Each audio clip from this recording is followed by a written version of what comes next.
तो बहुत बहुत स्वागत है एक बार फिर से आज के जो हमारे होनहार साथी हैं। और निश्चित तौर से मानिए कि क्योंकि जब भी हम ऐसे सवालों पे चर्चा करते हैं ना, और जो मन में जो आप जिसको मानते हैं और उसके बातों को अगर मानते हैं ना, तो वही चीज़ें होती हैं। मैं एक घटना आपके साथ साझा कर रहा हूँ। मेरी आवाज़ आप तक पहुँच रही है? चैट बॉक्स में ज़रा कंफर्म कर दीजिए। तो ये 100 सवाल आपके साथ साझा करूँगा।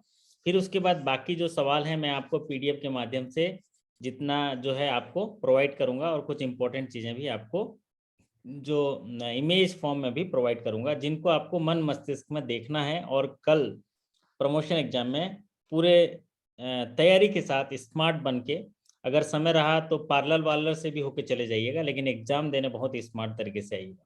ठीक है? और मेरी आवाज़ आप तक पहुंच रही है बढ़िया तरीके से? एक बार चैट बॉक्स में ज़रा बता दीजिए। यस मनोज जी, मधु जी, बहुत बढ़िया। तो यस सर। बहुत सारे साथी जो हैं हमारे साथ जुड़े हुए हैं, और कायदे से यही वो रेंज है जिनको मैं देना चाहता हूँ 200 से नीचे।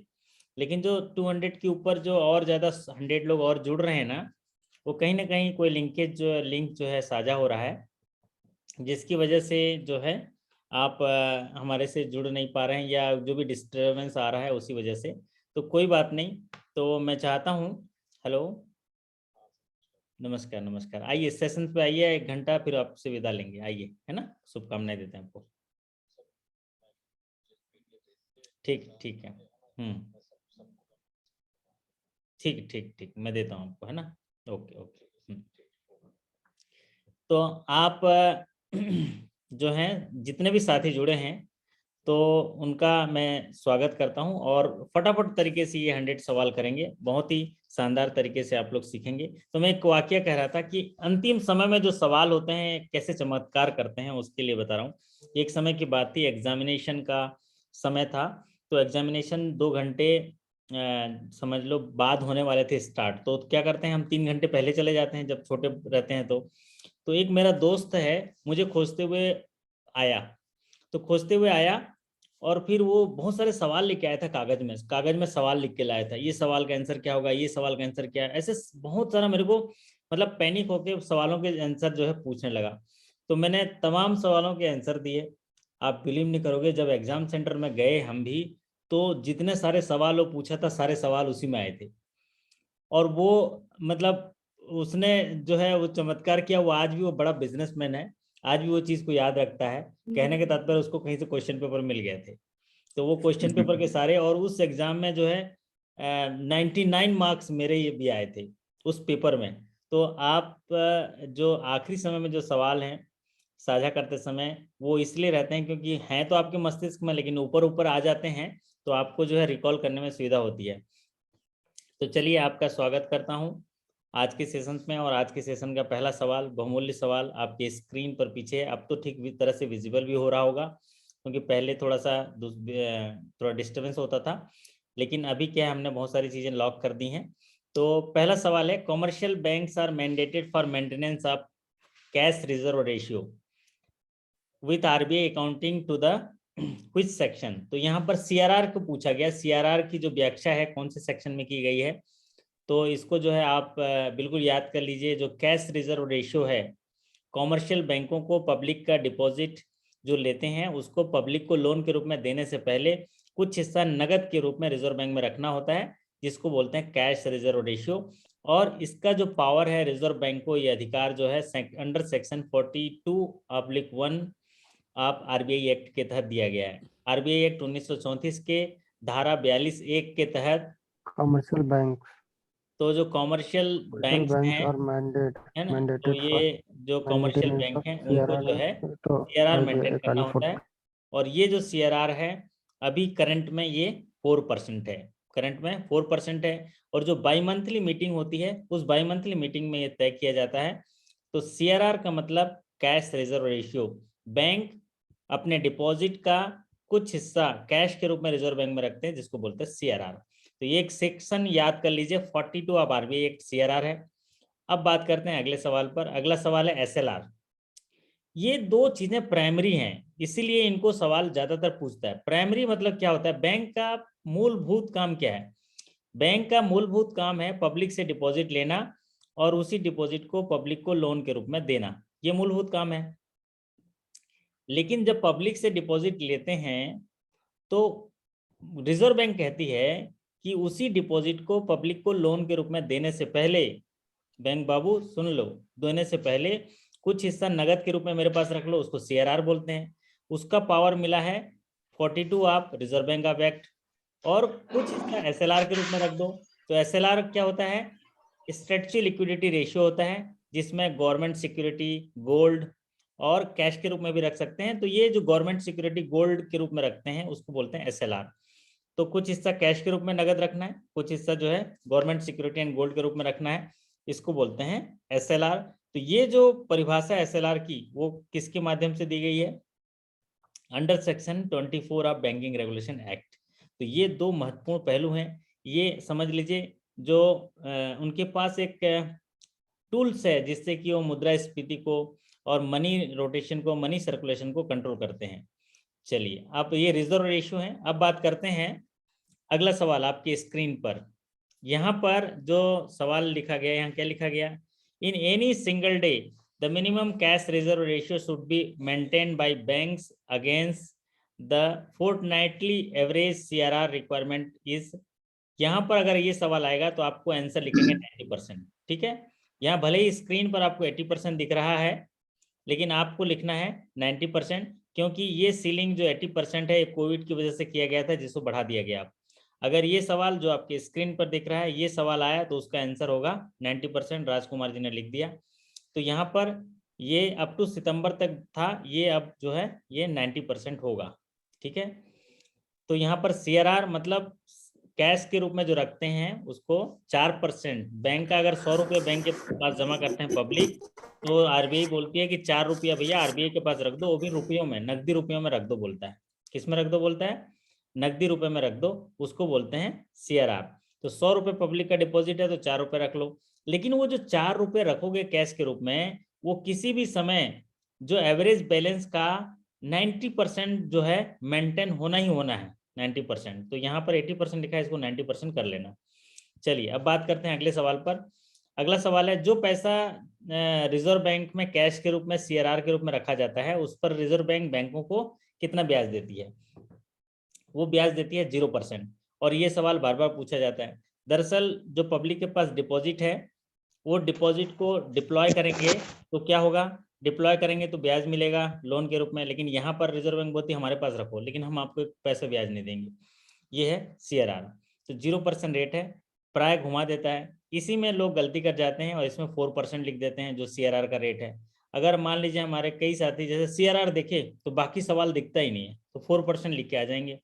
जबकि यहाँ सवाल गंभीरता से पढ़ेंगे तो आपको पता चलेगा कि rate of interest given by RBI, वो जो CRR बैलेंस बैंकें रिजर्व बैंक के पास रखती हैं उस पर कितना इंटरेस्ट जो है रिजर्व बैंक देती है, वो है 0।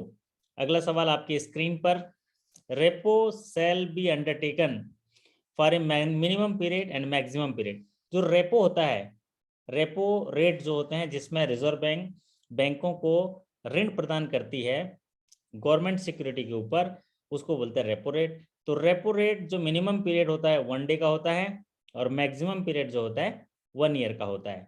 तो repo rate shall be undertaken for a minimum period of 1 day and maximum period of 1 year। अगला सवाल, total number of section in NI act. बहुत सारे साथियों को डाउट होता है कि NI एक्ट में टोटल सेक्शन कितना है, तो वो 147 लिखते हैं, जबकि यहाँ पर 148 हो गया, एक बढ़ा है सेक्शन। और ये एक ही बार पूछा गया, अभी 2 साल में देखा जाएगा, 2020-21, 21-22 में देखेंगे, एक ही बार ही सवाल ये आया है। लेकिन फिर भी जानकारी के लिए आपके लिए 148 सेक्शन है। अगला सवाल है, how many days of grace are allowed for calculation of due dates in case of usance promissory note and bill of exchange as per the section 22 of NI Act।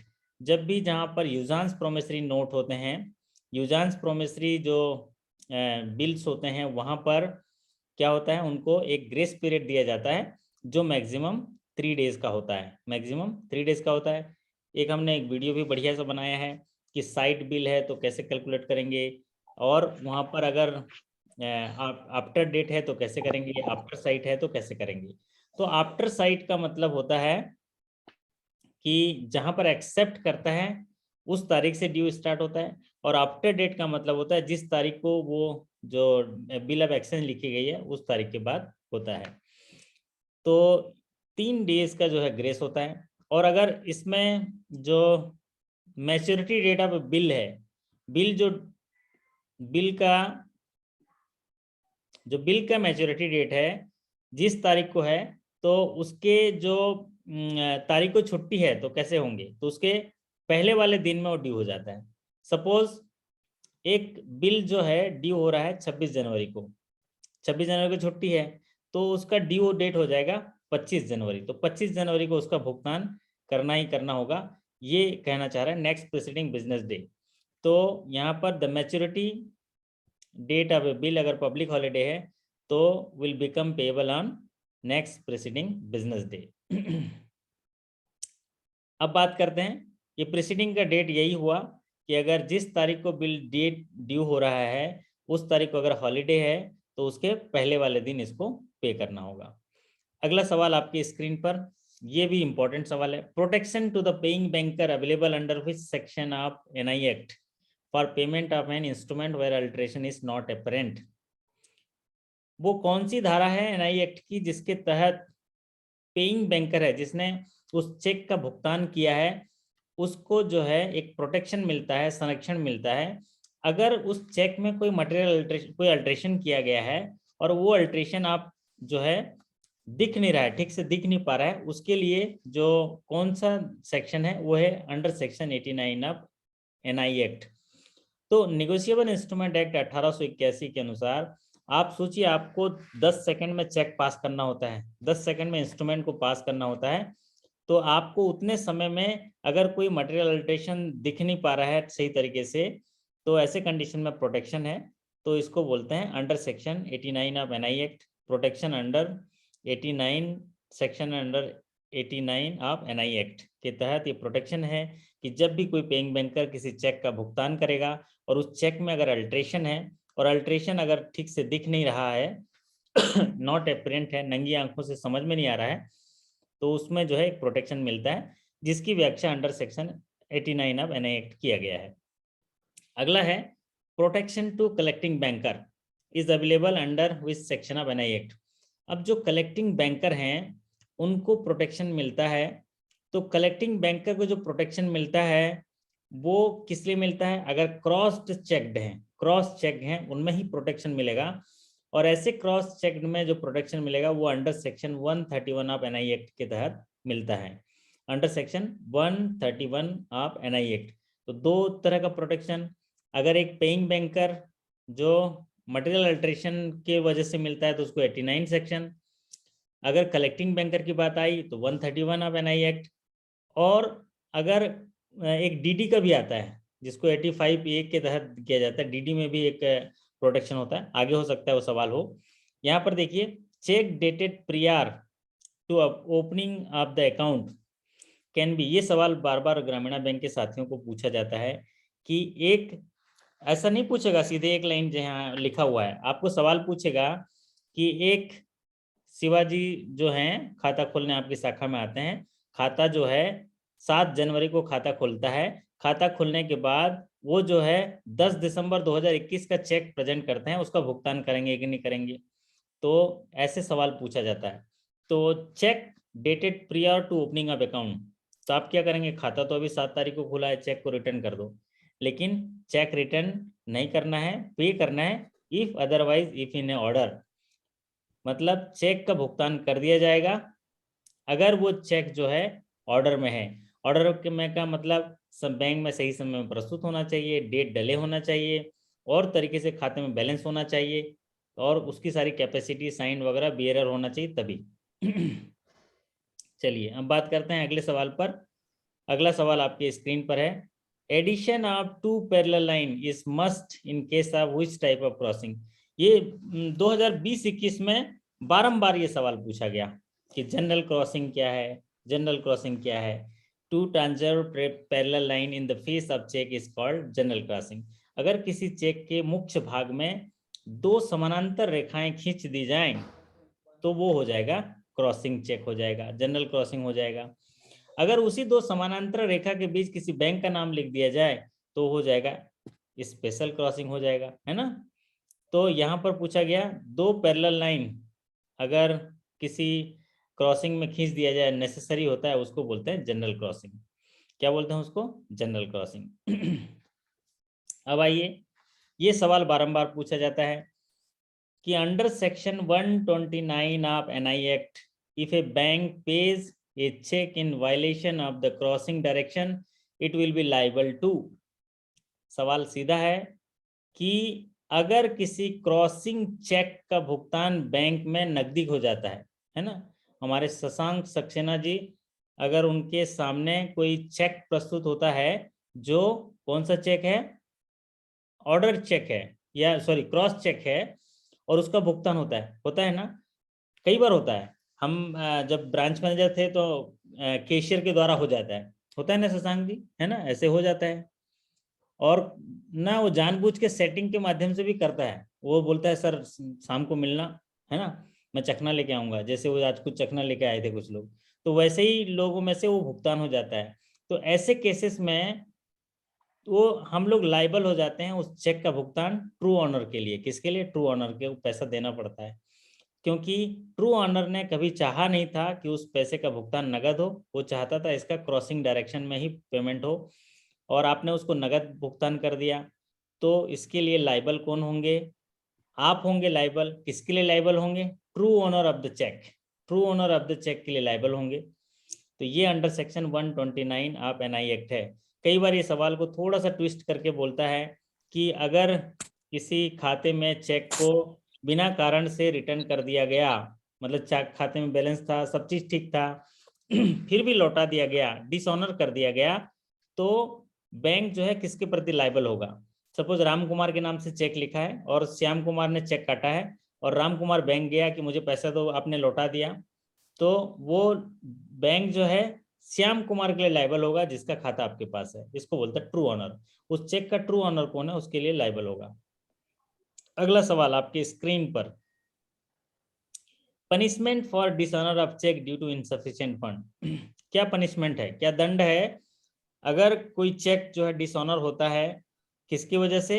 अगर इनसफिशिएंट फंड है तो किस insufficient fund की वजह से अगर dishonour होता है तो क्या पनिशमेंट है? तो पहला पनिशमेंट है फाइन लग सकता है उस चेक अमाउंट के 2 गुना, और जेल की सजा हो सकती है 2 साल तक की, या दोनों।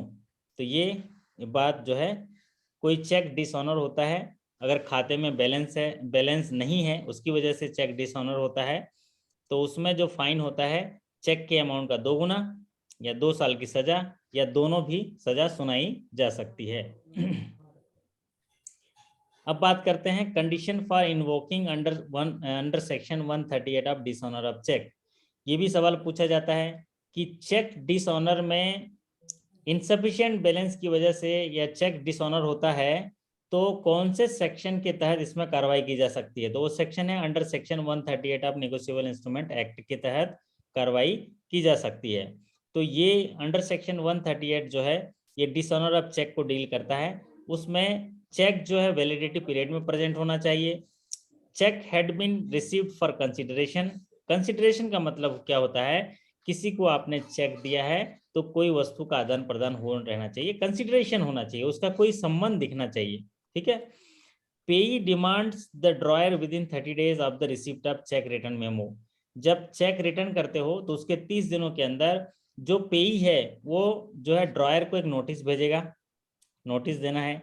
और ड्रॉयर जो है अगर 15 दिनों के अंदर भुगतान करने में फेल हो जाता है तो जो इस नोटिस के मिलने के 15 दिनों के अंदर अगर भुगतान नहीं करता है तो 138 जो है लागू होता है। तो इसके कंडीशन क्या है? पहला कि चेक उसके टाइम में प्रेजेंट होना चाहिए।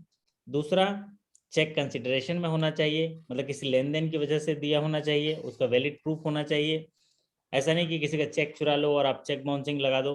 फिर जो पेईज है, चेक जो रिटर्न होगा उसके 30 दिनों के अंदर जो है उसको आपको एक नोटिस देना है, और 15 दिनों के अंदर वो भुगतान करने में असफल हो जाता है तब आप 138 लगा लोगे।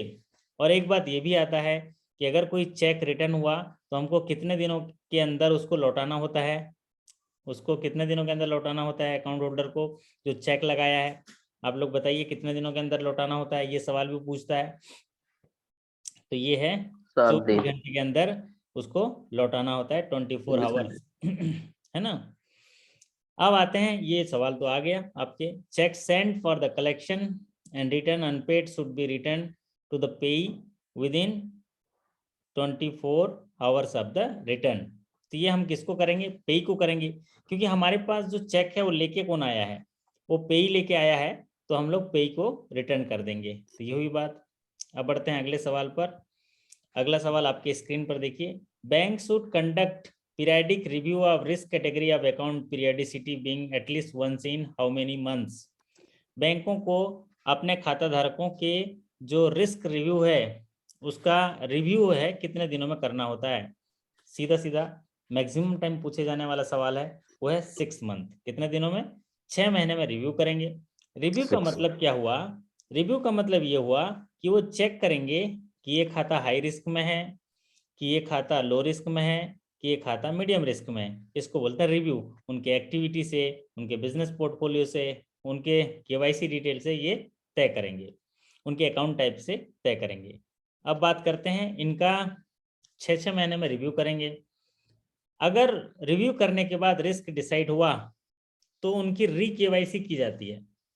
Periodic updation of KYC shall be carried out at least once in every how many years for risk high risk customer, medium risk customer and low risk customer।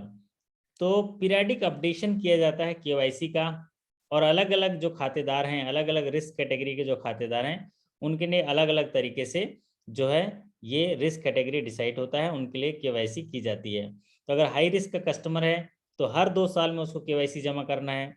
अगर मीडियम रिस्क का कस्टमर है तो हर 8 साल में उसको जो है KYC जमा करना है। और लो रिस्क का कस्टमर है तो हर 10 साल में उसको अपनी केवाईसी जमा करना है। तो ये जरूर सर हाई रिस्क में पहले एक था क्या? है?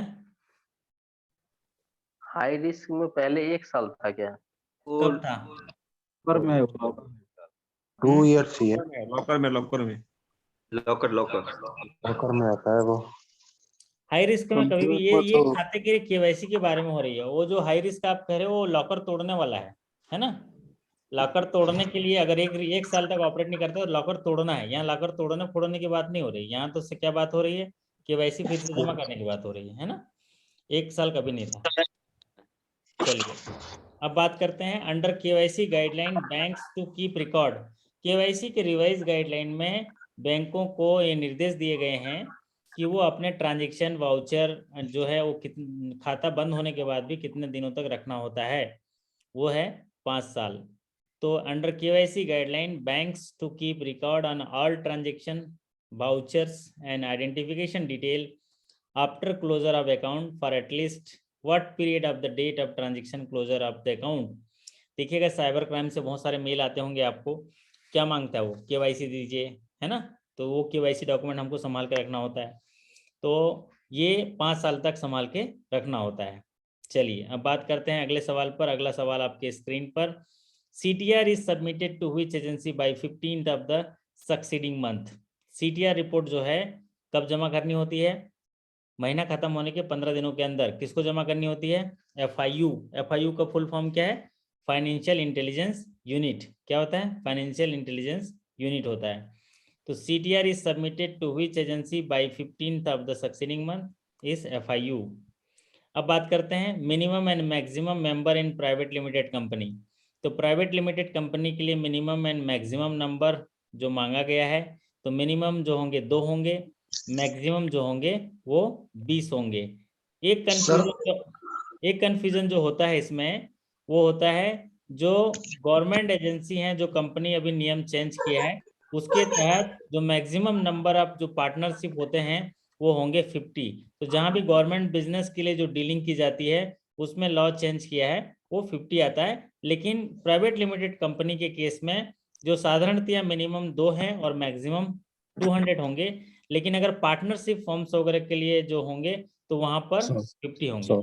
ठीक है, चलिए सवाल आखिरी में पूछ लीजिएगा, सवाल नोट करके रखिए, अभी गति से चलते रहिए। ठीक है, एक आशीष कचारे जी ने बढ़िया लिखा है कि डिस्टर्ब मत करिए मेरे दोस्त।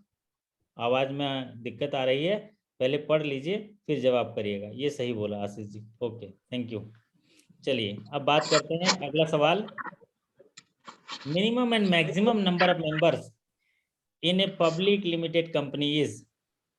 पब्लिक लिमिटेड कंपनी में minimum and maximum number of member पूछा गया है। तो मिनिमम 7 होंगे पब्लिक लिमिटेड में और मैक्सिमम नो अपर लिमिट।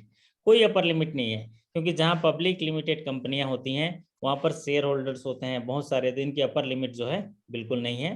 तो minimum 7, maximum no upper limit. अब बात करते हैं अगले सवाल पर। अगला सवाल है, banks can pay differential interest on SB deposit above how much rupees. तो बैंक जो है डिफरेंशियल इंटरेस्ट जो है वो पे कर सकते हैं एसबी अकाउंट पे अबव हाउ मच। 1 लाख रुपए के ऊपर में डिफरेंशियल पे करते हैं, लेकिन अभी ये डिस्क्रिशनरी या बैंक हो गया है। अलग अलग बैंक की अलग अलग पॉलिसी है। कई बैंकों में 15 लाख कर दिया है, कई बैंकों में जो है 10 लाख से ऊपर है।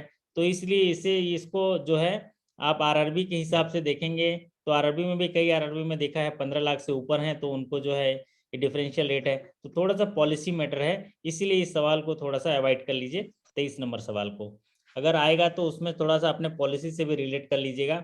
वैसे कई बैंकों में अभी देखा उनमें 15 लाख के ऊपर डिफरेंशियल रेट है उनके पॉलिसी के हिसाब से, क्योंकि हर बैंक का एक एल्को कमेटी होता है, एसेट लाइबिलिटी मैनेजमेंट कमेटी, और बोर्ड दोनों मिलके एक डिसाइड करते हैं।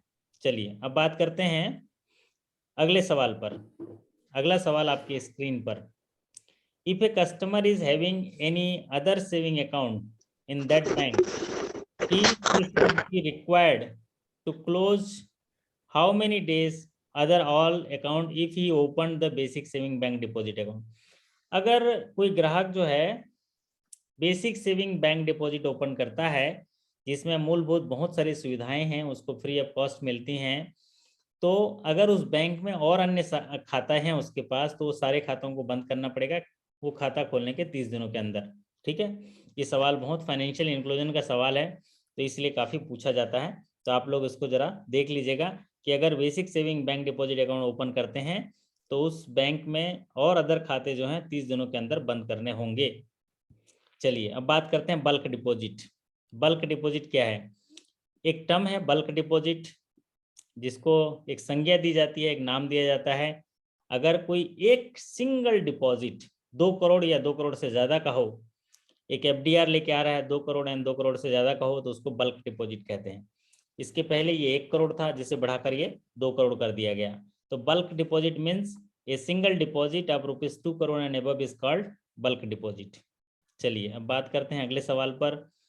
अगला सवाल आपके स्क्रीन पर सबसे ज़्यादा आने वाला सवाल है कि as per section 269T of IT act the principal and interest of a term deposit amounting how much rupees should not be paid in cash. इसमें बोला गया है कि इनकम टैक्स के अधिनियम के धारा 269T के अनुसार अगर किसी एफडी का मूलधन और ब्याज मिला के कितना रुपए या उससे ज़्यादा हो जाए तो उसका नगद भुगतान नहीं किया जा सकता है। ठीक है, फिर से रिपीट कर दे रहा हूँ। इनकम टैक्स अधिनियम, आयकर अधिनियम के 269T के धारा के अनुसार अगर किसी टर्म डिपॉजिट का मूलधन और इंटरेस्ट दोनों मिला के कितने रुपए या उससे ज़्यादा हो जाता है तो नगद भुगतान नहीं करेंगे। तो 20,000 रुपये हो जाता है तो उसका नगद भुगतान नहीं करेंगे, अकाउंट पे ही होगा, मतलब किसी के खाते में ही जाएगा। चलिए अब बात करते हैं अगला सवाल। If depositor dies after maturity of term deposit interest is to be paid for. सवाल पूछा गया है कि अगर एक खातेदार की मृत्यु हो जाती है और मैच्योरिटी के बाद टर्म डिपॉजिट का कौन सा इंटरेस्ट पे होगा। तो ओवरड्यू पीरियड के लिए जो इंटरेस्ट पे होगा वो कौन सा होगा? सेविंग रेट से होगा, क्योंकि डिपॉजिटर की मृत्यु हो गई और जो मैच्योरिटी के बाद मृत्यु हुई है तो वो क्या होगा? वो सेविंग रेट से मिलेगा। और मैच्योरिटी से पहले जो हुआ है तो उसमें कॉन्ट्रेक्चुअल रेट से होगा और उसकी क्लास है। लेकिन सवाल जो है इसमें अगर मैच्योरिटी के बाद, टर्म डिपॉजिट की मैच्योरिटी के बाद अगर वो उनकी मृत्यु हुई तो वो रिन्यू कर सकता था, जिसको रिन्यू नहीं किया, इसीलिए यहाँ पर सेविंग रेट से ब्याज मिलेगा। अब बात करते हैं अगले सवाल पर। अगला सवाल आपकी स्क्रीन पर है। banks can refuse premature withdrawal for term deposit in respect of how many rupees। अगर बैंक जो है प्रीमेच्योर विड्रॉल जो फिक्स डिपॉजिट के हैं उनको मना कर सकता है अगर डिपॉजिट कितने रुपए का हो। तो अगर डिपॉजिट 15 लाख या उससे ज़्यादा का हो तो बैंक बोल सकती है कि भैया नहीं, अभी हम इसका प्रीमेच्योर विड्रॉल नहीं करेंगे, है ना। तो उसको रिफ्यूज कर सकती है। वैसे आप लोग करते नहीं हो, लेकिन रिफ्यूज कर सकती है। Rate of interest payable by bank depositors on unclaimed deposit. तो ये जो है अभी कितना परसेंट है, ये तो आंसर जो है ये 3% है ना। अभी 3% है, इसको सुधार लीजिए। इसका करंट रेट है 3%। इसका करंट रेट क्या है 3%। इसको सुधार लीजिए, पहले 3.5 था, अभी अभी ये चेंज हुआ है 3%।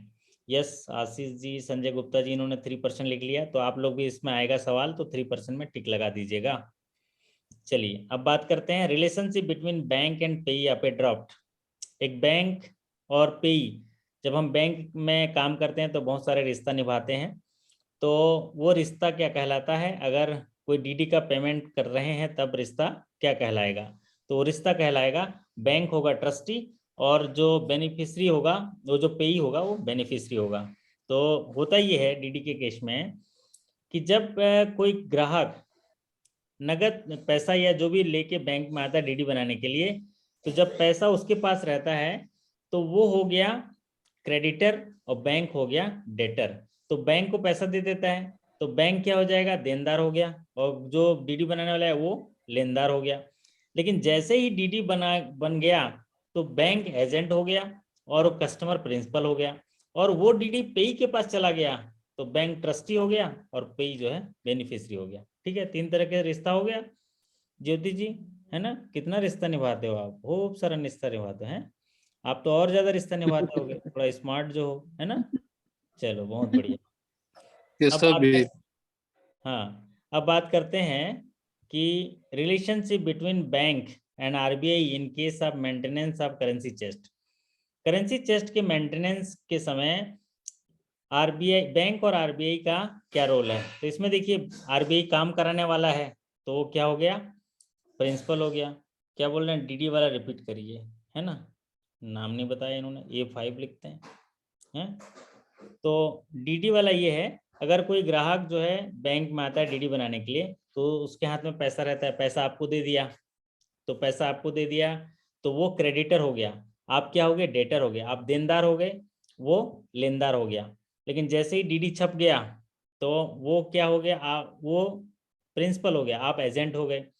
डीडी पेई के पास चला गया तो बैंक ट्रस्टी हो गया और जो पेई है बेनिफिशियरी हो गया। ठीक है, यहाँ पर अब बात कर रहे हैं relationship between bank and RBI. तो आरबीआई देखो यहाँ काम कराने वाला है तो प्रिंसिपल होगा, हम एजेंट है भाई, एजेंट मतलब जो मालिक जैसा बोलेगा वैसा करेंगे। चलिए अब बात करते हैं cheques sent for collection but not realised whether garnishee order will be applicable on cheque amount. अगर कोई चेक भेजा गया कलेक्शन के लिए, ठीक उसी समय गार्नेसी ऑर्डर आ गया और चेक रियलाइज नहीं हुआ है, तो गार्नेसी ऑर्डर लगेगा कि नहीं लगेगा पूछा है, तो गार्नेसी ऑर्डर नहीं लगेगा। गार्नेसी ऑर्डर केवल उसी राशि पर लगता है जिस समय ये ऑर्डर आपको रिसीव होता है और उस समय उस खाते में सेम नेम सेम कैपेसिटी के आधार पर जितना राशि है उस पर गार्नेसी ऑर्डर लग जाएगा, अदरवाइज गार्नेसी ऑर्डर जो है नहीं लगेगा। ठीक है,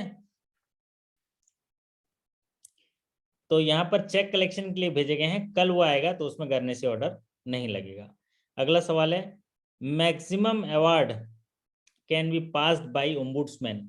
अभी तो बैंकिंग ओम्बुड्समैन भी नहीं कह सकते, वन राष्ट्र वन ओम्बुड्समैन है और डेप्यूटी ओम्बुड्समैन है, तो वन नेशन वन ओम्बुड्समैन और मल्टीपल जो है डेप्यूटी ओम्बुड्समैन है। तो ओम्बुड्समैन से जुड़े हुए अभी आपको सवाल आने की संभावनाएं हैं। 5 चीजें बता दे रहा हूँ ओम्बुड्समैन से जुड़ा हुआ। पहला सवाल पूछ सकते हैं कि नया इंटीग्रेटेड, नया जो ओम्बुड्समैन स्कीम है उसका नाम क्या है। ठीक है, तो नया ओम्बुड्समैन का जो स्कीम है द इंटीग्रेटेड ओम्बुड्समैन स्कीम 2021। ठीक है, नया स्कीम का। अब दूसरा सवाल पूछ सकता है कि जो नया ओम्बुड्समैन स्कीम है इसका लॉन्च कब हुआ, तो वो है 12 नवंबर 2021 को लॉन्च हुआ। तीसरा सवाल पूछ सकता है इसकी खास बात क्या है, तो खास बात क्या है, one nation one ombudsman, one nation one ombudsman, इसकी खास बात है। चौथा सवाल पूछ सकता है, पहले की जो कौन ओम्बुड्समैन स्कीम्स हैं जिसको मर्ज करके इसको बनाया गया, तो पहले की 3 ओम्बुड्समैन स्कीम है, जो है बैंकिंग ओम्बुड्समैन स्कीम 2016, और एक है आपका पेमेंट एंड सेटलमेंट वाला जो ओम्बुड्समैन है वो 2019 है, और एक है एनबीएफसी। तो ये 3 स्कीम्स को मिला के जो है एक ओम्बुड्समैन बनाया गया जिसको इंटीग्रेटेड ओम्बुड्समैन स्कीम कहते हैं। अगला सवाल पूछ सकता है कि इस ओम्बुड्समैन में कितने दिनों के अंदर रिप्लाई करना होता है, वह 15 डेज।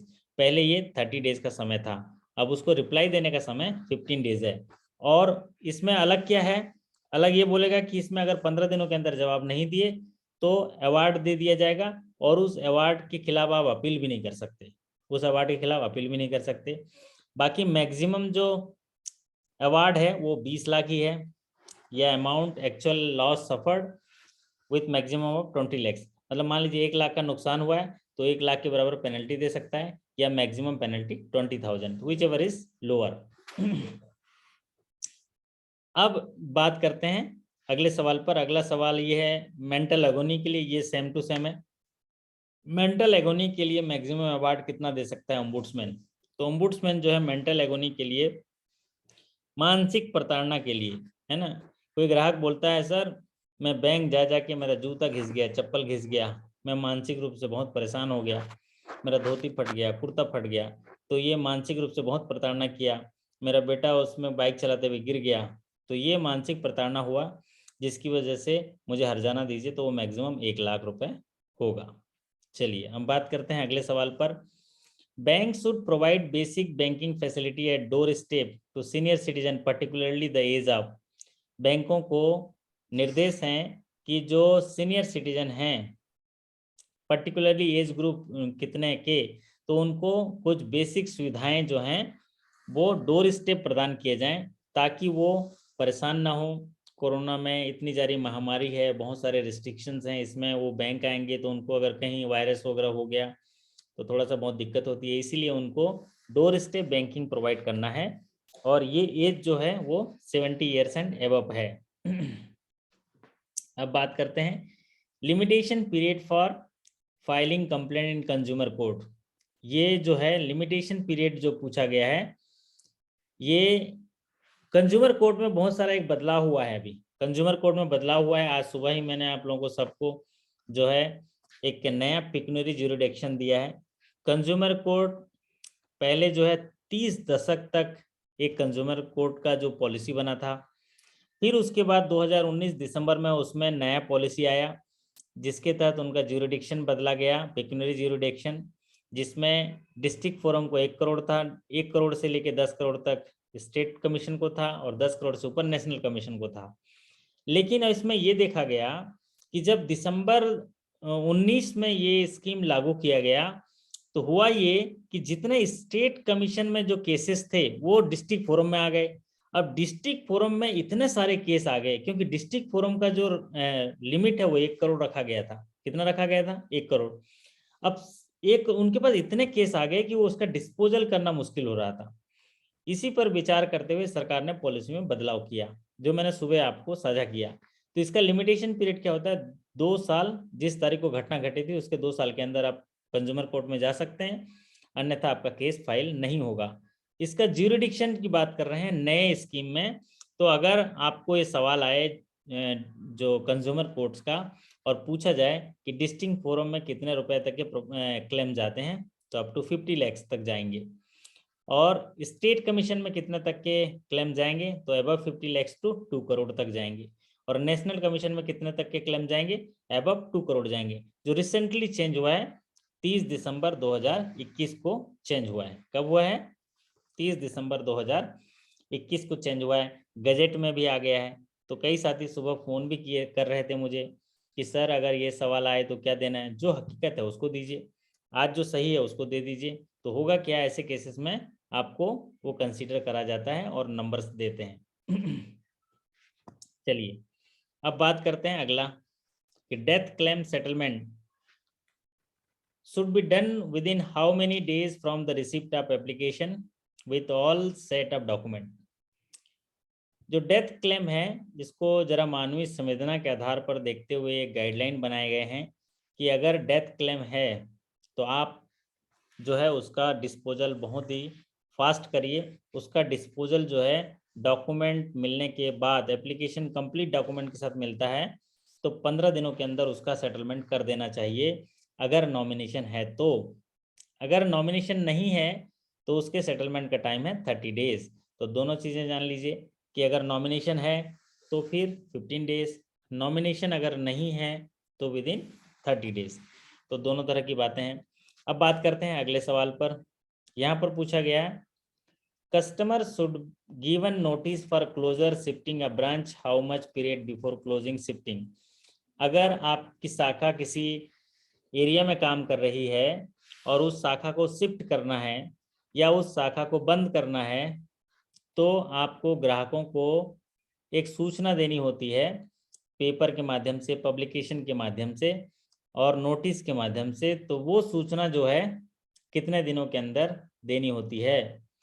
तो यहाँ पर अगर आपकी शाखा जहाँ काम कर रही है वहाँ पर कोई दूसरे बैंक ब्रांच नहीं है तो 2 महीने का समय रहता है।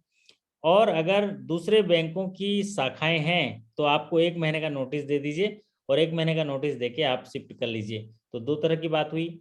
अगर जिस एरिया से आप अपनी शाखा को शिफ्ट करना चाहते हैं, क्लोज करना चाहते हैं, और अगर वहाँ दूसरे बैंक की शाखाएं नहीं हैं तो आपको 2 महीने का नोटिस देना होगा कि 2 महीने का समय है, हम खाता जो है खाता अपना देख लीजिए या जो भी करना है कर लीजिए, क्योंकि हम ये शाखा जो है शिफ्ट कर रहे हैं। और अगर दूसरे बैंकों की शाखाएं हैं तो 1 महीना। चलिए अगला सवाल है, closure of customer account, transfer of account of another branch at the request of customer to be done maximum with how much time. अगर कोई कस्टमर ने आवेदन पत्र दिया कि मेरा खाता क्लोज कर दीजिए, है ना रामकृष्ण जी, देखो मस्त सो गया भैया हैं, हो रामकृष्ण भाई, ओके गुड गुड, जगह जगह जग गया, चलो ठीक ठीक। हाँ, मैं बोल रहा हूँ कोई खाता बंद करने के लिए एप्लीकेशन देता है तो कैसे बंद करते हो, कौन से दिन में? तो हम लोग तो तुरंत कर देते हैं, है ना, लेकिन पॉलिसी में क्या है, तुरंत कर देते हैं। और खाता बंद करने वाला काम तो तुरंत ही करते हैं, क्योंकि कस्टमर जाता ही नहीं है बिना पैसे लिए, बोलता है मेरा ये आखिरी है, ये मिलन समारोह आखिरी है, फिर नहीं आऊंगा, कभी नहीं आऊंगा। माता रानी की कसम खा रहा हूँ तुम्हारे बैंक कभी नहीं आऊंगा, अभी दो मेरे को। तो 3 दिन कहाँ इंतजार करना। लेकिन नियमानुसार ये है कि 3 डेज जो है उस एप्लीकेशन के रिसीव होने तक हम लोग को करना होता है। चलिए अब बात करते हैं अगले सवाल पर। अगला सवाल आपके स्क्रीन पर इस प्रकार है, maximum advance against shares held in dematerialised form and the minimum margin should be. तो यहाँ पर जो भी शेयर्स के अगेंस्ट जो लोन दिए जाते हैं वो मैक्सिमम कितना लोन दिए जाते हैं ये पूछा गया है। अगर शेयर जो है डीमेट फॉर्म में है, डीमेट शेयर है, तो मैक्सिमम लोन होगा 20 लाख और मार्जिन होगा 25%। कितना होगा? 25%। और अगर डीमेट फॉर्म में नहीं है, फिजिकल फॉर्म में है, तो मैक्सिमम लोन 10 लाख होगा और मार्जिन होगा 50%। तो ये बात है कि डीमेट फॉर्म में ये 20 लाख और 25%। अब बात करते हैं, if any document executed outside India it should be stamped within how much time period of its receipt in India। अगर कोई दस्तावेज, कोई लीगल डॉक्यूमेंट, कोई कॉन्ट्रैक्ट, कोई एग्रीमेंट, कोई बैंक का जो लीगल डॉक्यूमेंट है साइन हुआ है विदेश में और वो इंडिया पहुंचता है, क्योंकि जो कॉन्ट्रैक्ट होते हैं, कोई डॉक्यूमेंट होते हैं, वो तभी ये वैलिड होते हैं जब उसमें स्टाम्प ड्यूटी उस जगह का पेश किया जाता है। उर्ज आलम साहब बोल रहे हैं इसका वीडियो मिल जाएगा, जरूर मिलेगा बाद में, है ना, रिकॉर्डिंग हो रहा है, आपके लिए ही रिकॉर्डिंग हो रहा है। तो if any document executed outside India it should be stamped with in how many days, ये 3 मंथ्स के अंदर ये स्टैम्प हो जाने चाहिए इंडिया में पहुंचने के बाद। चलिए अब बात करते हैं limitation period for mortgage. Mortgage का लिमिटेशन पीरियड प्राय पूछा जाता है। मॉर्गेज का लिमिटेशन पीरियड कितना है? 12 year from the date of when mortgage money becomes due. तो अब देखिए इतना सारा कंप्लीट आपको याद रखना पड़ेगा। क्या याद रखना पड़ेगा कंप्लीट? कि ये जो मॉर्गेज है ना, तो मॉर्गेज जो होता है वो कब से ड्यू होता है, तो 12 साल जिस समय ड्यू होता है ना, ड्यू मनी जो है ड्यू हुआ उस दिन से 12 साल के अंदर आप जो है ये लिमिटेशन पीरियड जा सकते हैं। और लिमिटेशन पीरियड होता क्या है, किसी भी हितग्राही या बेनिफिशियरी या जो भी उधार ग्रहीता है उसको जो लोन दिए हैं उस लोन को वसूली करने के लिए हम दावा दायर कर सकते हैं, उसको बोलते हैं लिमिटेशन पीरियड। ठीक है, चलिए अब बात करते हैं अगले सवाल पर। अगला सवाल आपके स्क्रीन पर, बहुत ही पॉपुलर सवाल। FIR to be made in case of detection of counterfeit notes above in a single transaction. अगर एक सिंगल ट्रांजेक्शन में कितने काउंटरफिट नोट्स मिलते हैं तो एफआईआर मैंडेटरी है। तो अगर एक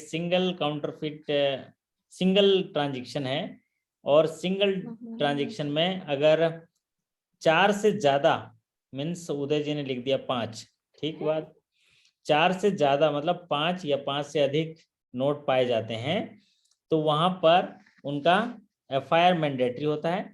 और इसमें जो एफआईआर है वो नोडल ऑफिसर करता है, और जो नोडल ऑफिसर है वो एफआईआर करेगा। और अगर 4 या 4 से कम नोट्स पाए गए तो महीने भर के नोट इकट्ठा करेंगे और उसको जो है कंसोलिडेटेड रिपोर्ट पुलिस को देंगे। जब पुलिस को हम एफआईआर करते हैं तो नोट देते हैं, उस नोट को जांच करने के बाद पुलिस हमको वापस करती है, तो उसको 3 साल तक हमको प्रिजर्व रखना है। ठीक है साहब, ये काउंटरफिट करेंसी नोट के लिए डिटेक्शन और उनके जो इंपाउंडिंग से संबंधित चीजें हैं। चलिए अब बात करते हैं, bank notes of denomination of how much rupees and above should not B put into circulation without being machine process by authenticity. सवाल पूछा गया है कि कितने रुपए तक के नोट जो हैं वो बिना मशीन से जांच किए जो है सर्कुलेशन में नहीं डाला जाता है, उसको बोला गया है। तो 100 रुपए या 100 से अधिक के जो डिनोमिनेशन है उन नोटों को हम तब तक पब्लिक के पास रिसर्कुलेट नहीं करेंगे जब तक हमारा कैशियर, हमारे शशांक जी जो है उसको चेक न कर लें कि वो सही है। मशीन के माध्यम से चेक करने के बाद ही पब्लिक को देंगे, है ना। तो इसको बोलते हैं 100 एंड अबव। अब बढ़ते हैं अगले सवाल पर। अगला सवाल जो है आपके स्क्रीन पर देखिए, minimum deposit withdrawal in currency chest can be how much rupees and multiple of. तो जब भी करेंसी चेस्ट में लेन देन करते हैं, करेंसी चेस्ट में कौन लेन देन करता है, ब्रांच है, कैश लेने जाते हैं या कैश जमा करने जाते हैं, इसको बोलते हैं करेंसी चेस्ट का लेन देन। तो करेंसी चेस्ट का लेन देन जो है कम से कम 1 लाख रुपए होना चाहिए। अगर आप करेंसी चेस्ट में जा रहे हैं तो आपका इनिशियल अमाउंट 1 लाख होना चाहिए। कितना होना चाहिए, 1 लाख, चाहे जमा करने जा रहे हैं चाहे निकासी करने जा रहे हैं। और उसके बाद जो है 50,000 रुपए जो है वो मल्टीपल हो सकता है, 1.5 लाख, 3 लाख, 2.5 लाख, ऐसे करके मल्टीपल हो सकता है। अब बात करते हैं अगले सवाल पर। अगला सवाल आपके स्क्रीन पर, penalty for non compliance with operational guide of currency chest. यह हायर स्केल में बहुत बार पूछा जाता है कि कौन सी पेनल्टी है अगर आरबीआई जांच करने जाती है और जांच करने जाने के समय अगर कोई कमी पाई गई ऑपरेशन गाइडलाइन में, नॉन कंप्लायंस हुआ, तो कितना रुपए का पेनल्टी है। जैसे कि अगर सीसीटीवी काम नहीं कर रहा हो या सिक्योरिटी में फेलियर हो तो उसमें 5,000 पर इरेगुलरिटी है, और लगातार ऐसी और इरेगुलरिटी करते हैं तो अगले इरेगुलरिटी के लिए 10,000। तो पहली गलती 5,000 रुपये, और अगर रिपीट हुआ वो गलती तो अगला जो पेनल्टी है वो 10,000 तक दे सकता है। ठीक है, चलिए अब बात करते हैं अगले सवाल पर। Where locker remains unoperated for how many years in case of high risk customer and how many years in case of medium risk customer, banks should immediately contact the customer for break open the locker। ये सवाल है कि अगर एक locker है उसका operation नहीं होता है लॉकर का कितने सालों तक, अगर हाई रिस्क का कस्टमर है तो कितने साल तक अगर ऑपरेट नहीं करता है तो हम नोटिस भेजेंगे, नोटिस भेजने के बाद भी नहीं आता है तो उसको ब्रेक ओपन करेंगे। हाई रिस्क के कैटेगरी में 1 ईयर और लो एंड मीडियम रिस्क के कैटेगरी में 3 ईयर्स है। अब बात करते हैं अगले सवाल पर। अगला सवाल आपके स्क्रीन पर, वेयर लॉकर रिमेन अच्छा ये तो सेम सवाल हो गया। ये सवाल है, pension should be credited during which period of a month. तो पेंशन जो है कब जमा होता है? During last 4 working days except March, क्योंकि मार्च का जो पेंशन होता है वो अगले महीने अप्रैल के फर्स्ट, हाँ जी, अप्रैल के पहले वर्किंग डे में जमा होता है। तो अप्रैल का पहला वर्किंग डे कब होता है? 1 अप्रैल को। तो वैसे ही आपका क्लोजिंग होता है, तो 2 तारीख और किस तारीख को होगा? तो इसको बोलते हैं अप्रैल का जो है आपका फर्स्ट वर्किंग डे। और pension should be credited in the during last 4 working days और एक्सेप्ट मार्च। आवाज सही नहीं है बोल रहे हैं, आवाज ही नहीं आ रही। आवाज ब्रेक हो रही है सर। हाँ शशांक जी, मेरी आवाज आ रही है? ऐसे कर दीजिए, थम्स अप कर सर दीजिए। आवाज दिक्कत हो रही आवाज है में सर, भी थोड़ी साउंड प्रॉब्लम क्वालिटी है में प्रॉब्लम हो रही है। साफ नहीं आ रही है। में भी प्रॉब्लम आ रही है सर 47 नंबर से फिर से कंटिन्यू कर दीजिए। आवाज ब्रेक हो रही है 47 नंबर से क्वेश्चन नहीं आ पाया सर, बढ़िया। ओके, तो 47 नंबर कहता है कि अगर लॉकर जो है कितने साल तक ऑपरेट नहीं किया गया और अगर वो कस्टमर हाई रिस्क का है, और लॉकर अगर कितने साल तक ऑपरेट नहीं किया गया अगर customer medium risk and low risk का है, तो लॉकर जो होल्डर है उनको नोटिस देना होता है इमीडिएटली, और नोटिस के बाद भी वो नहीं आते हैं तो उनको ब्रेक ओपन करना होता है। तो अगर लॉकर हाई रिस्क में है तो 1 साल के अंदर ऑपरेट नहीं किए 1 साल तक, तो हमको नोटिस देना है और ब्रेक ओपन कार्रवाई करनी है। और लो एंड मीडियम रिस्क हैं तो 3 साल तक, 3 साल तक अगर ऑपरेट नहीं किया तो फिर हमको उसको नोटिस देना है और उसको ब्रेक ओपन करना है। अब ये तो वही रिपीट वाला सवाल था। अब आता है pension. Pension should be credited during period of a month. तो जो पेंशन है वो लास्ट 4 वर्किंग डेज में जो है जमा होने चाहिए एक्सेप्ट मार्च, क्योंकि मार्च का जो पेंशन है वो first working day of the April जमा होता है। तो फर्स्ट वर्किंग डे अप्रैल क्या होगा? 2 तारीख होगा, या 2 तारीख को छुट्टी होगा तो 3 तारीख होगा। तो यहाँ पर जो है वीडियो नहीं चल रहा है ऐसे लिख रहे हैं। अब बात करते हैं अगले सवाल पर। अगला सवाल है विड्रॉल इन पीपीएफ जो है permitted for how after how many years. तो विड्रॉल जो होता है पीपीएफ में after expiry of 5 years from the end of the year in which account was open. तो विड्रॉल में पीपीएफ में विड्रॉल जो परमिट होता है वो after expiry of 5 years from the end of the year in which the account was open.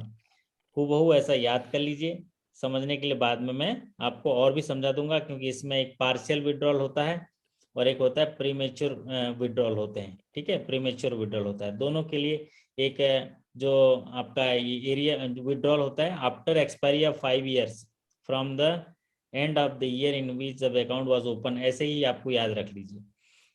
अब बात करते हैं, आवाज आ रही है? अभी आ रही है आवाज? थोड़ी दिक्कत हो रही है सर साउंड क्वालिटी में अभी। अच्छा, तो कोई नहीं, कितना साउंड क्लियर नहीं आ रहा सर। साउंड क्लियर नहीं आ रहा है? जी नॉट क्लियर, ओके। तो 5 मिनट का ब्रेक लेते हैं। एक ब्रेक में मैं चेक करता हूँ जरा, इसका स्पीड चेक करता हूँ, है ना। ठीक है सर, मिला जुला के ठीक है सर, समझ में आ रहा है। थोड़ा 5 मिनट का ब्रेक लेते हैं।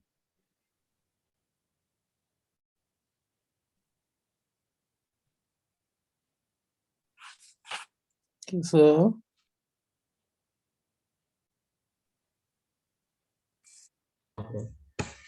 आशुतोष, बेटा आशुतोष ऐसा हमें बोल भाई। सो गए यार? कैसा है क्वेश्चन साहब? ठीक है रात देवेंद्र भर भाई, पढ़- परीक्षा दीजिएगा जी? भाई लोग रिकॉर्ड क्वेश्चन जरूर भेजिएगा।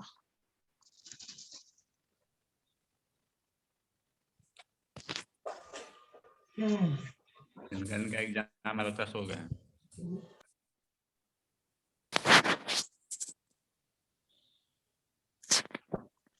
भाई देवेंद्र,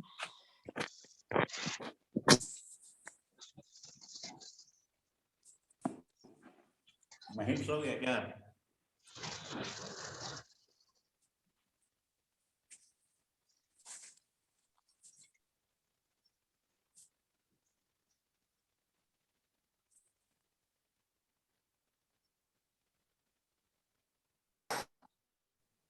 सीधे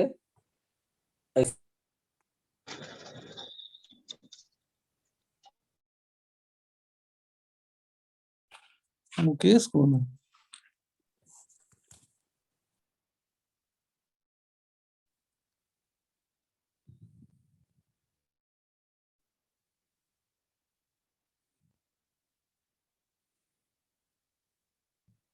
तो चलिए अगला अभी सवाल जो लेते हैं वो है 51 नंबर का सवाल है, और इसमें ये है कि commission of government business on pension payment per transaction. जब भी हम गवर्नमेंट बिजनेस करते हैं तो हमको कमीशन मिलता है, तो पेंशन पेमेंट में पूछा गया, पेंशन पेमेंट में ये 75 रुपीज पर ट्रांजेक्शन ये है, गवर्नमेंट बिजनेस के तहत है, पेंशन पेमेंट करते हैं तो एक पेंशन पेमेंट में 75 रुपये पर ट्रांजेक्शन कमीशन मिलता है। अब आते हैं सवाल number 52। Maximum investment under senior citizen saving scheme can be in multiple of. तो मैक्सिमम इन्वेस्टमेंट जो सीनियर सिटीजन में होता है वो 15 लाख होता है, और मल्टीपल की बात करें तो 1000।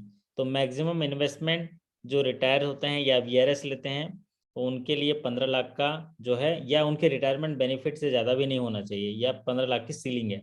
सपोज एक रिटायरमेंट बेनिफिट अगर 10 लाख मिला है तो 15 लाख जमा नहीं कर पाएंगे, वो करेंगे 10 लाख या maximum 15 lakh. Maturity period for Sukanya deposit. तो जो सुकन्या डिपॉजिट का मैच्योरिटी पीरियड है वो खाता खोलने से लेके 21 साल तक उसका मैच्योरिटी पीरियड होता है। तो the maturity period will be 21 years from the date of opening of account. जब वो खाता खुलता है तो वहां से 21 साल जो होते हैं वहां उसका मैच्योरिटी पीरियड होता है। अगला सवाल देखिए, minimum and maximum age of entry आप प्रधानमंत्री जीवन ज्योति बीमा योजना। तो प्रधानमंत्री जीवन ज्योति बीमा योजना का मिनिमम एंड मैक्सिमम क्या है? तो मिनिमम 18 साल, मैक्सिमम 50 साल। 50 साल तक एंट्री कर गया और प्रीमियम पटा रहा है तो उसको 55 साल तक खींच सकता है, 55 साल तक उसको कैरी फॉरवर्ड कर सकता है।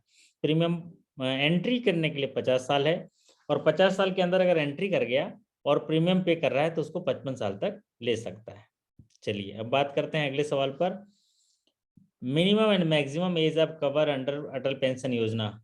ये भी काफी बार पूछा जाता है। अभी पिछले संडे को भी जो सवाल हुआ था उसमें पूछा था कि minimum age and maximum age कितना है अटल पेंशन योजना का। तो मिनिमम 18 है, मैक्सिमम जो है 40 है। अब बात करते हैं रिस्क कवर अंडर प्रधानमंत्री जीवन ज्योति बीमा योजना विल स्टार्ट आफ्टर। ये बदल गया है, ये जो है 45 है, इसको जरा सुधार लीजिए सब लोग। ठीक है राज जी, इसको सुधार लीजिए। 30 डेज हो गया। कितना हो गया? 30 डेज हो गया।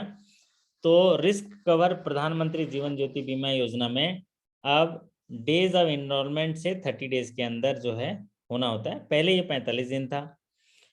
इसका मतलब ये हुआ कि अगर प्रधानमंत्री जीवन ज्योति बीमा योजना में अगर वो प्रधानमंत्री जीवन ज्योति योजना में अगर उसका लाभ लिया है और कल उसकी मृत्यु हो जाती है जीवन ज्योति बीमा योजना में, तो उसको क्लेम नहीं मिलेगा। 30 दिन के बाद अगर मृत्यु होती है तो उसको क्लेम मिलेगा, लेकिन अगर एक्सीडेंटल डेथ हुई तो मिल जाएगा। लेकिन अगर वो साधारण मृत्यु हुई तो 30 डेज का है। तो यहाँ भले ही 45 दिख रहा है लेकिन 30 डेज में टिक लगा दीजिए। अब बात करते हैं प्रीमियम बैकअप। प्रधानमंत्री जीवन ज्योति बीमा योजना का प्रीमियम बैकअप देख लीजिए। प्रधानमंत्री जीवन ज्योति बीमा योजना का प्रीमियम बैकअप है टोटल प्रीमियम 330, जिसमें 289 रुपये इंश्योरेंस कंपनी को जाता है। 30 रुपीज़ जो है वो पीसी कमीशन एजेंट कमीशन को जाता है, और 11 रुपीज़ जो है बैंक का जो एडमिन फीस होता है, बैंक का एडमिन फीस जिसमें वो सॉफ्टवेयर प्रदान करता है उसको एडमिन फीस में जाता है। अब बात करते हैं TDS on interest on time deposit to be deducted if interest payment in a financial year exceed. तो जो टीडीएस है वो कटता है अगर किसी इंटरेस्ट पेमेंट, कोई एफडीआर है, एफडीआर का इंटरेस्ट कितना रुपए से ज़्यादा होता है तो टीडीएस कटेगा, ये पूछा गया है। तो कोई फिक्स डिपॉजिट है तो उसका 40,000 से ज़्यादा वो इंटरेस्ट होता है तो उसमें टीडीएस कटेगा, और सीनियर सिटीजन है तो 50,000 है सीनियर सिटीजन तो वो टैक्स कटेगा। तो 40,000 पर कॉमन कस्टमर और जो 50,000 हैं उनके लिए सीनियर सिटीजन। ये थ्रेशोल्ड लिमिट है, अगर इससे ज्यादा होता है तो टीडीएस कटेगा। अब बात करते हैं TDS up 2% under section 194N। 194N के तहत टीडीएस कटता है, will be levied by financial company and post office on individual for cash withdrawal exceeding rupees how much in year from bank account to promote less economy, cash economy. तो भारत सरकार ने लोग नकदी लेन then न करें उसके लिए एक प्रोविजन रखा है कि अगर जो कैश विड्रॉल करते हैं 1 करोड़ तक तो उनको कितना टीडीएस लगेगा, 2% टीडीएस लगेगा। इसके लिए 2-3 कंडीशन है। 20 लाख रुपए तक कोई टैक्स नहीं लगता है, और 20 लाख से लेके अगर उसने आईटीआर फाइल किया हुआ है, आईटीआर फाइल किया हुआ है तो 3 साल का अगर आईटीआर फाइल किया हुआ है तो 1 करोड़ तक टैक्स नहीं लगता। देखिए नॉर्मली टीडीएस नहीं लगेगा 20 लाख तक, लेकिन 20 लाख से जैसे ही वो विड्रॉल ज्यादा हुआ और अगर उस व्यक्ति ने आईटीआर फाइल नहीं किया 3 साल का तो उसमें टैक्स लगेगा 2%, और आईटीआर फाइल किया है तो 1 करोड़ तक टैक्स नहीं लगेगा। लेकिन 1 करोड़ से ऊपर हुआ तो चाहे आईटीआर फाइल करे चाहे नहीं करे टैक्स लगेगा। कंडीशन फिर से समझा दे रहा हूं कि 20 लाख तक कोई टैक्स नहीं लगेगा कैश विड्रॉल में। 20 लाख से जैसे ऊपर हुआ और अगर उस व्यक्ति ने 3 साल का आईटीआर फाइल कर दिया तो उसमें टैक्स नहीं लगेगा। लेकिन पिछले 3 साल का आईटीआर फाइल नहीं किया तो 2% टैक्स लगेगा। और अगर 1 करोड़ से ऊपर हुआ तो अगर वो आईटीआर फाइल नहीं किया तो 2% लगेगा, आईटीआर फाइल किया तो 2% लगेगा, और आईटीआर फाइल नहीं किया तो 5% लगेगा। ठीक है, तो यहाँ पर 1 करोड़ तक की सीलिंग तब है जिसके लिए आईटीआर ऑलरेडी उनने 3 साल का आईटीआर किया हुआ है। अब आता है TDS on payment of rent if the amount paid in financial year exceed rupees how much. जहां भी 2,40,000 से ऊपर का होता है रेंट पेमेंट तो वहां पर टीडीएस लगता है 10%। Machine sir video and voice not मतलब प्रॉपर्ली वर्किंग। सभी को, किसी को सुनाई नहीं दे रहा है? हाँ सर दिक्कत तो हो रही है सर, दोनों वीडियो आपस भी में रुक जा मैच रहा है, नहीं पॉज कर हो जा रहा रहा है। है, और क्वेश्चन साउंड आगे आ नहीं आ रही। जाता है तो क्वेश्चन पीछे हो जाता है। बट आप लोगों की सर, आवाज बहुत बढ़िया आ रही है। क्लियर नहीं आ पा रहा है। कोई बात नहीं। ऑडियो में सर थोड़ा सा हो रहा है बीच बीच में। बट आप लोगों की आवाज बढ़िया आ रही है मेरे को तो। सर सर आज नेटवर्क भी परेशान कर रहा है। में थोड़ा सा नेटवर्क रिन्यूअल हो रहा है ना, बाकी तो ठीक है। 11:30 बजे इसलिए हो रहा है। पहले झाड़ू एक्चुअली सर- सर आप जैसे क्वेश्चन बोल रहे होते तो आप स्लाइड पीछे रहती है और क्वेश्चन वो वाला पीछे आपके पीछे रह जाता है। सर इन सभी को बोलो कि इनके आईडियो वीडियो बंद करते ऑटोमेटिक सही हो जाएगा सब कुछ। हाँ, इन्होंने अच्छा सुझाव दिया, अच्छा सुझाव दिया।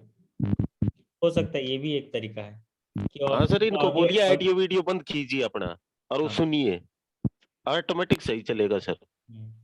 सही बोल रहे हैं। क्या होता है जैसे किसी ने भी उधर से एक साथी ने भी बोल दिया तो ये विड्थ सिस्टम है, आवक जावक होता है तो वो फिर वो रुक जाता है ना। तो रॉली गुप्ता जी कह रहे हैं कंटिन्यू करिए सर। कर लेते हैं कंटिन्यू, है ना।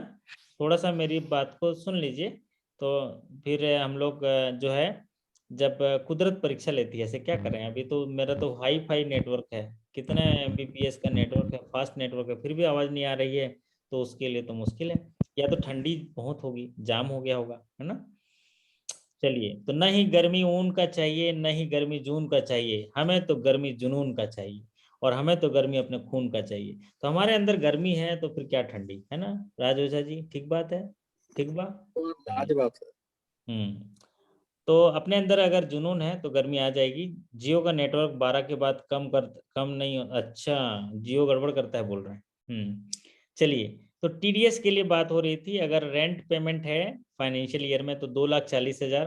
प्लांट के केस में 2% टैक्स लगता है। बिल्डिंग के केस में 10% जो है टीडीएस लगता है। कंसेशन जो फाइनेंशियल ईयर के लिए था वो 25% कंसेशन था, कोविड के लिए वो चला गया। अब बात करते हैं अगले सवाल पर। अगला सवाल आपके स्क्रीन पर है। Fraud cases of ₹3 crore and above and up to 25 crore where staff involvement is prima facie found to be reported. अगर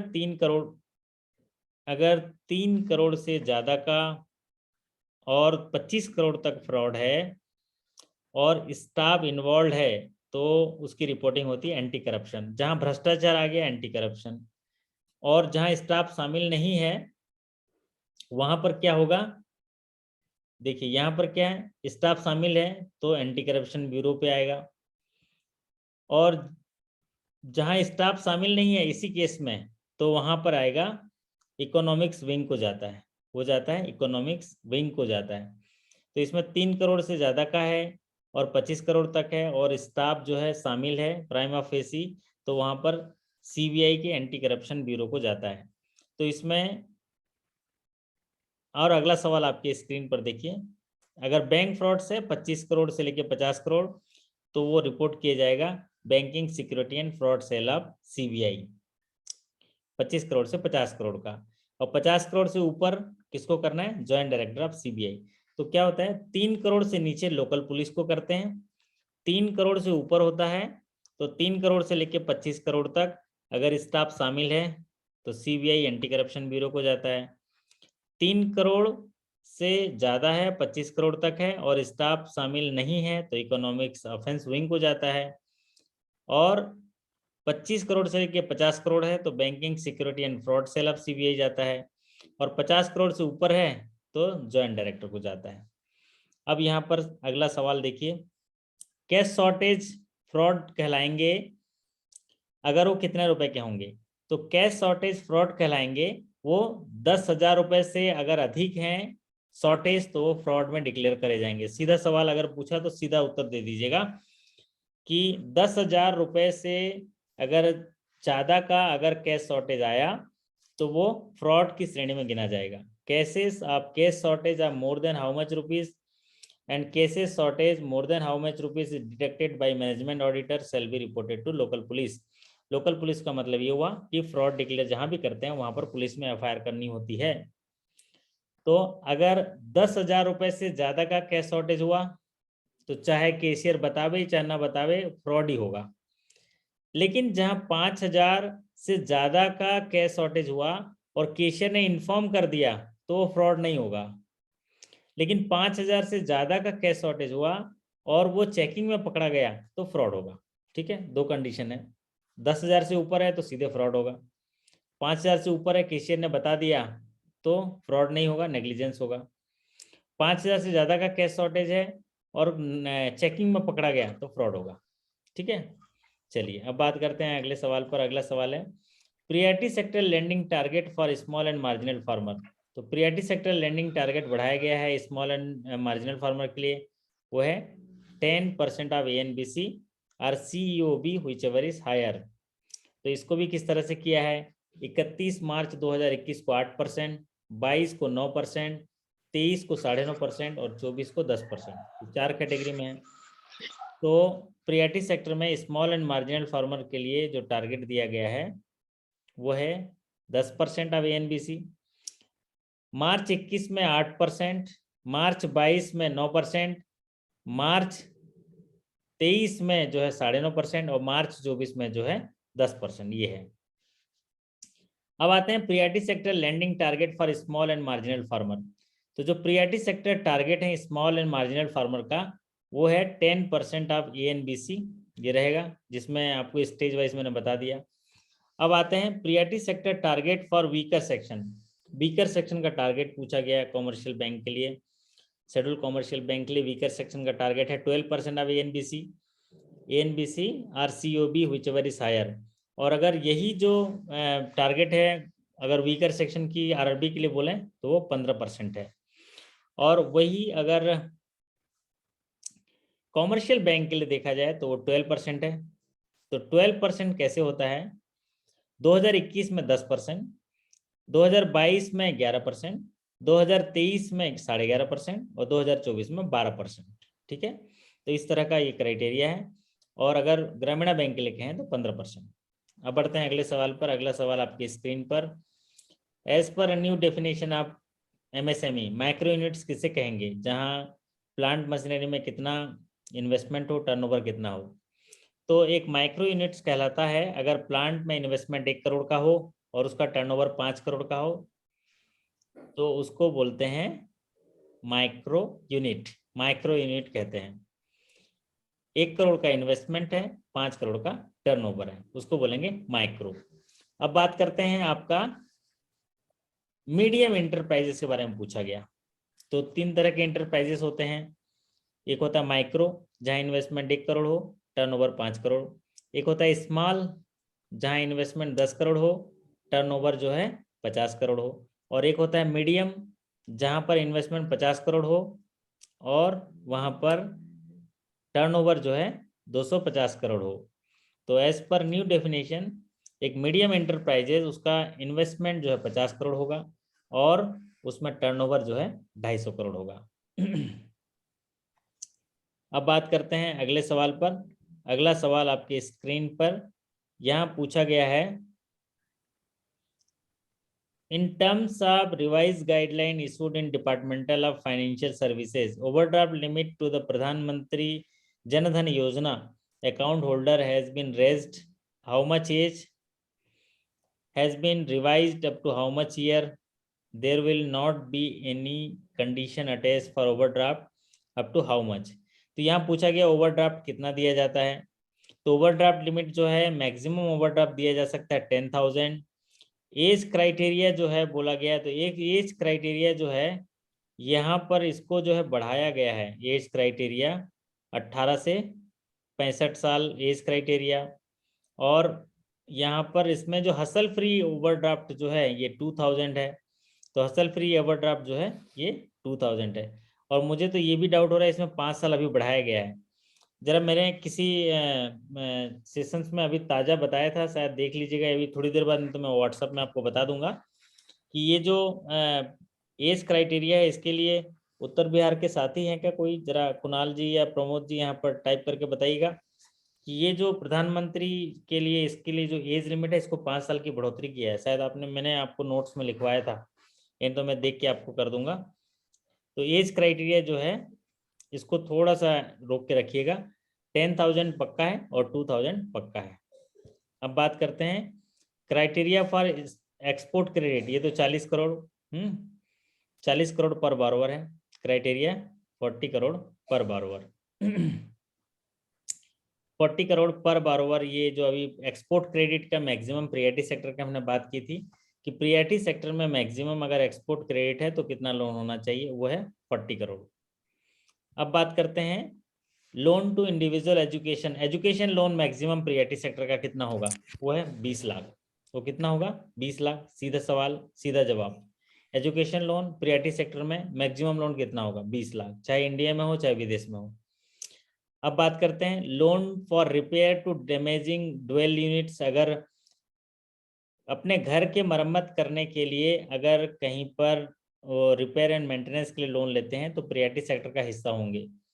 loans for repairs to damage dwelling units of families up to in metropolitan and centro in center and up to how much in other center classified under priority sector advance। तो यहाँ पर जो repair and maintenance के लिए जो housing loan दिया जाता है वो मेट्रो एरिया में 10 लाख और अदर देन मेट्रो एरिया में 6 लाख है।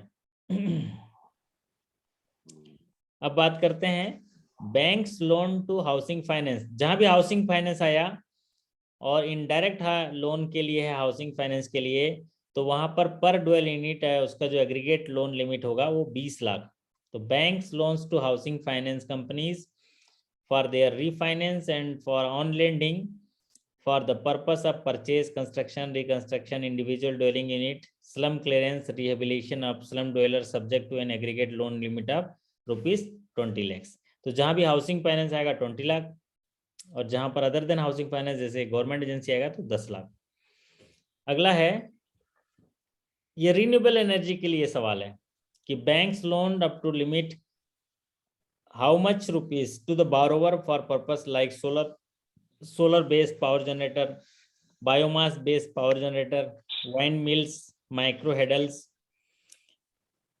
Non conventional energy based public utility like street lighting system and remote village electrification.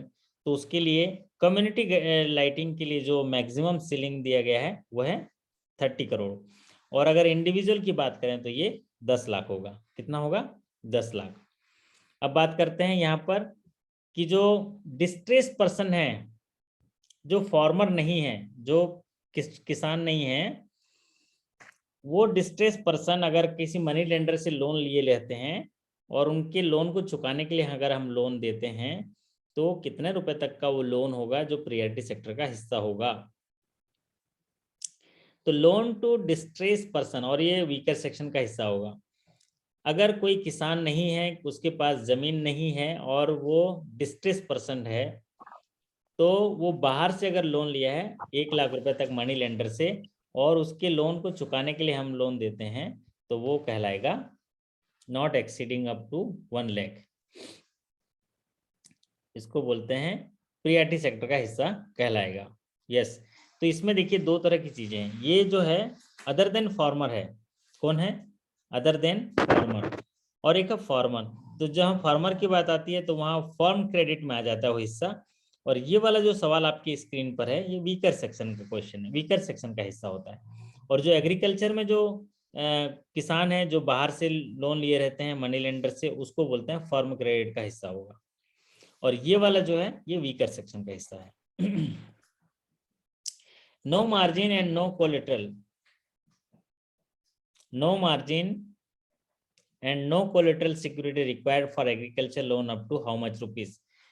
तो यहाँ पर कोई भी एग्रीकल्चर लोन में कोई मार्जिन या कोई कोलेटरल नहीं लेना है कितने रुपए तक के लोन के लिए। तो कितने रुपए के तो लोन के लिए 1,60,000 तक के लोन के लिए कोई भी मार्जिन, कोई भी कोलेटरल नहीं लेना है।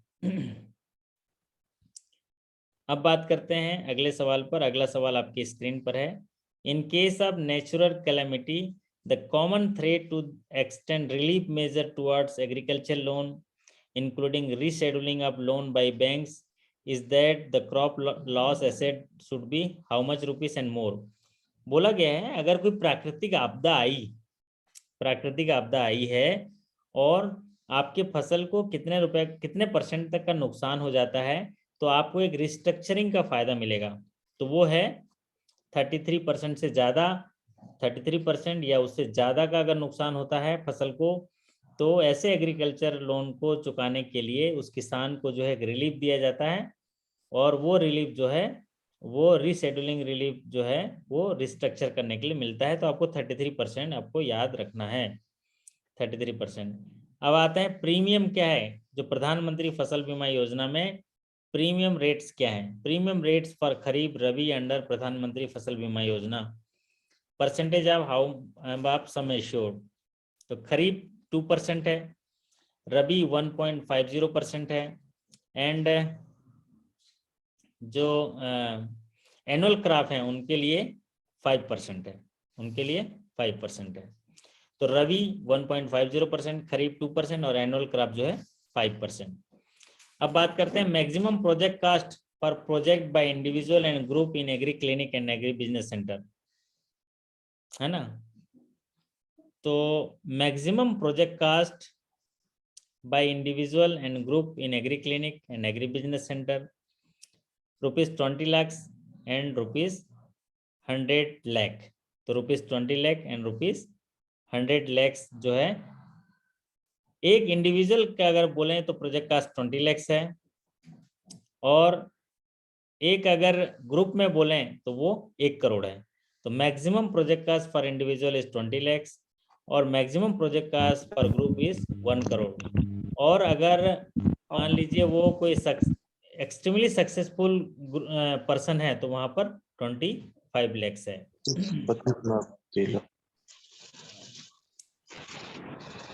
अब बात करते हैं, सब लोग बोल रहे हैं कि आवाज नहीं आ रही है। आवाज नहीं आ रही है, जरा चैट बॉक्स में आ रही है। हाँ सर, थोड़ा दिक्कत हो रही है वॉइस में। दिक्कत हो रही है, बीच में थोड़ा बहुत हो रहा है लेकिन फिर आ रही है, इस समय सही आ रहा है। अभी ठीक है sir. Percentage of capital subsidy loan under cut जा रहा था। ये रवि का कितना रवि का प्रीमियम कितना है रवि का? रवि का 1.50%, खरीफ का 2%, एनुअल क्रॉप का 5%। तो परसेंटेज ऑफ कैपिटल सब्सिडी यहाँ पर पूछा गया है ना। ये पीपीटी में अभी थोड़ी देर बाद आप लोगों को लोड कर दूंगा, है ना। ये पीपीटी अभी आप लोग को डाल दूंगा तो आप लोग देख लेना।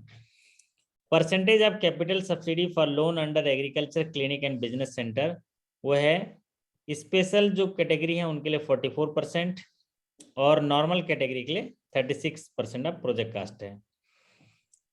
अगला है maximum coverage under CGTMSE for loan availed under MSME and schedule commercial bank and selected financial institution is how much rupees and coverage of loan under retail trade इस कितना। तो जो कवरेज क्या होता है मैक्सिमम, जो अगर CGTMSE में देखेंगे तो मैक्सिमम CGTMSE में जो कवरेज है वो 2 करोड़ का है, और अगर रिटेल ट्रेड में देखेंगे तो 1 करोड़ का है, और RRB के केस में देखेंगे तो 50 लाख का है। RRB के केस में देखेंगे तो वो 50 लाख का है। अब बात करते हैं अगले सवाल पर। अगला सवाल आपके स्क्रीन पर, under the annual guarantee fee, ये पूछा गया CGTMSE में annual guarantee fee retail trade up to 100 lakhs जो है वो 2% of sir screen is not visible sir. 80 number के सवाल पे ही रुका हुआ है। 80 नंबर पे रुका हुआ है। अच्छा सर नेटवर्क का इशू है सर, नेटवर्क का प्रॉब्लम आ रही है। नेटवर्क का इशू आ रहा है सर। सर विजुअलाइज भी नहीं है, स्क्रीन विजुअलाइज नहीं है। अब आया, हो गया। हाँ, अभी हुआ है सर। अभी आया है स्क्रीन। हाँ सर ओके। हाँ ठीक है अब सर, अब ठीक है।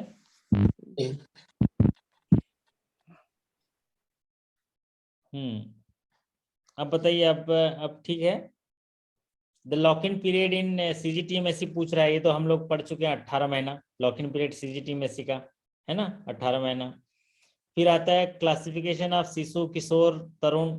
तो शिशु मुद्रा लोन 50,000 तक, किशोर जो है 50,000 से ज्यादा और 5 लाख तक, और जो तरुण है वो 5 लाख से ज्यादा और 10 लाख तक। तो ये तरुण का है। अब आते हैं अगले सवाल पर। ये सवाल दिख रहा है आपको शशांक जी? दिख रहा है। दिख रहा है ना? आवाज आ रही है मेरी? हाँ सर आ रही है। 80 के बाद सीधे 84 हो गया सर। 81 82 बीच बीच में स्किप हो जा रहा है सर, बीच बीच में स्किप हो जा रहा है। ठीक है, अभी पीछे तो नहीं जाएंगे, मैं आपको PPT थोड़ी देर में दूंगा।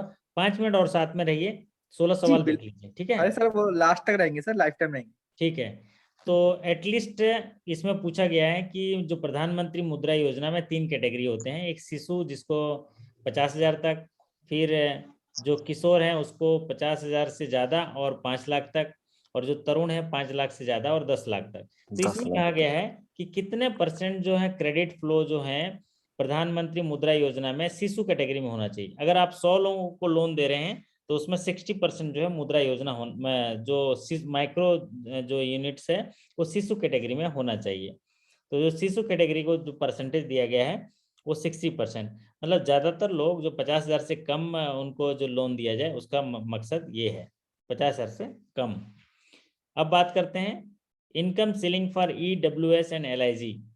तो जो इकोनॉमिक वीकर सेक्शन है उनका इनकम जो है 3 लाख तक होता है, और LIG का जो इनकम क्राइटेरिया है वो 3 लाख से 6 लाख होता है, और MIG 1 का होता है 6 लाख से 12 लाख, और MIG 2 का होता है 12 लाख से ज़्यादा और 18 लाख। तो ये होता है पूरा आपका ये इनकम सीलिंग होता है। तो ज़्यादातर पूछता है EWS का, उसका इनकम होता है 3 लाख, और LIG का जो है 6 लाख तक, 3 लाख से ज़्यादा और 6 लाख तक। अब आता है maximum carpet area for house under MIG 1 and MIG 2। तो मैक्सिमम कारपेट एरिया पूछा गया है MIG 1 का। तो MIG 1 का जो मैक्सिमम कारपेट एरिया है 160 स्क्वायर मीटर है, MIG 2 का 200 स्क्वायर मीटर है, और अगर हम इसको EWS का लें तो EWS का 30 स्क्वायर मीटर होता है, और LIG का है 60 स्क्वायर मीटर होता है। LIG का जो है 60 स्क्वायर मीटर होता है। 6 times 10 to the minus 5th power square kilometer.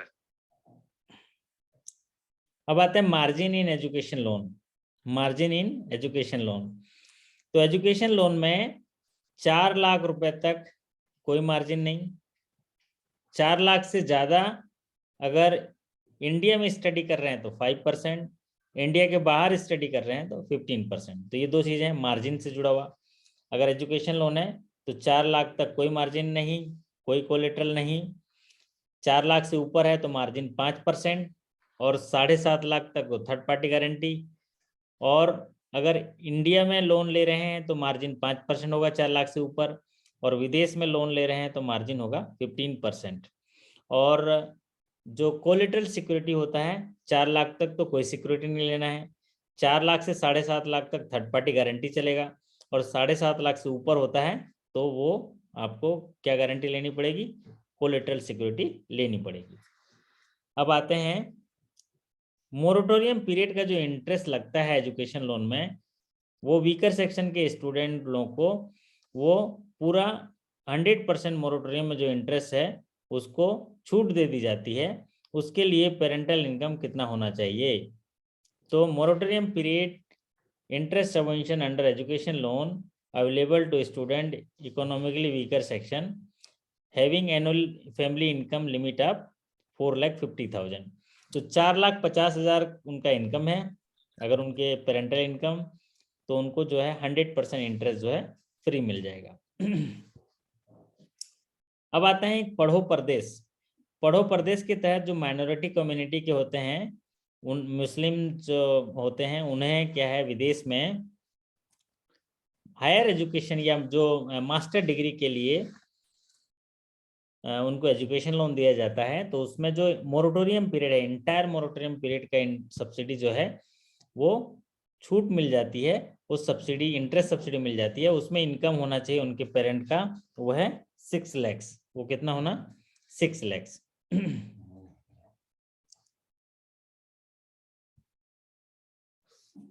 ठीक उसी तरह अगर डॉक्टर अंबेडकर सब्सिडी स्कीम है, डॉक्टर अंबेडकर सब्सिडी स्कीम है, तो उसमें पेरेंटल इनकम 8 लाख। तो maximum annual family income to avail interest subsidy under doctor Ambedkar central sector schemes interest subsidy of education loan of overseas study of student belonging to the OBCs is ₹8 lakh. कितना है? ₹8 लाख। अब है maximum education loan amount.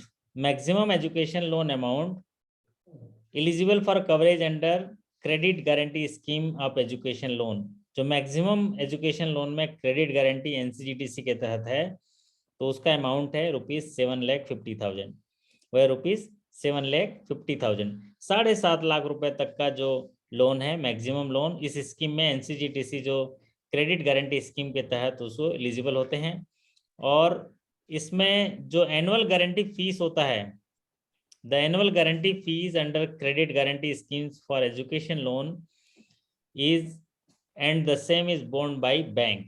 तो जो annual guarantee fees होता है 0.50 of the loan होता है, और इसका प्रीमियम जो है वो बैंक पे करता है। कौन पे करता है? बैंक पे करता है।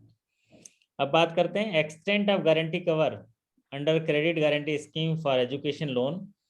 तो इसमें जो गारंटी कवर होता है वो कितना परसेंट होता है? 75% ऑफ अमाउंट इन डिफॉल्ट।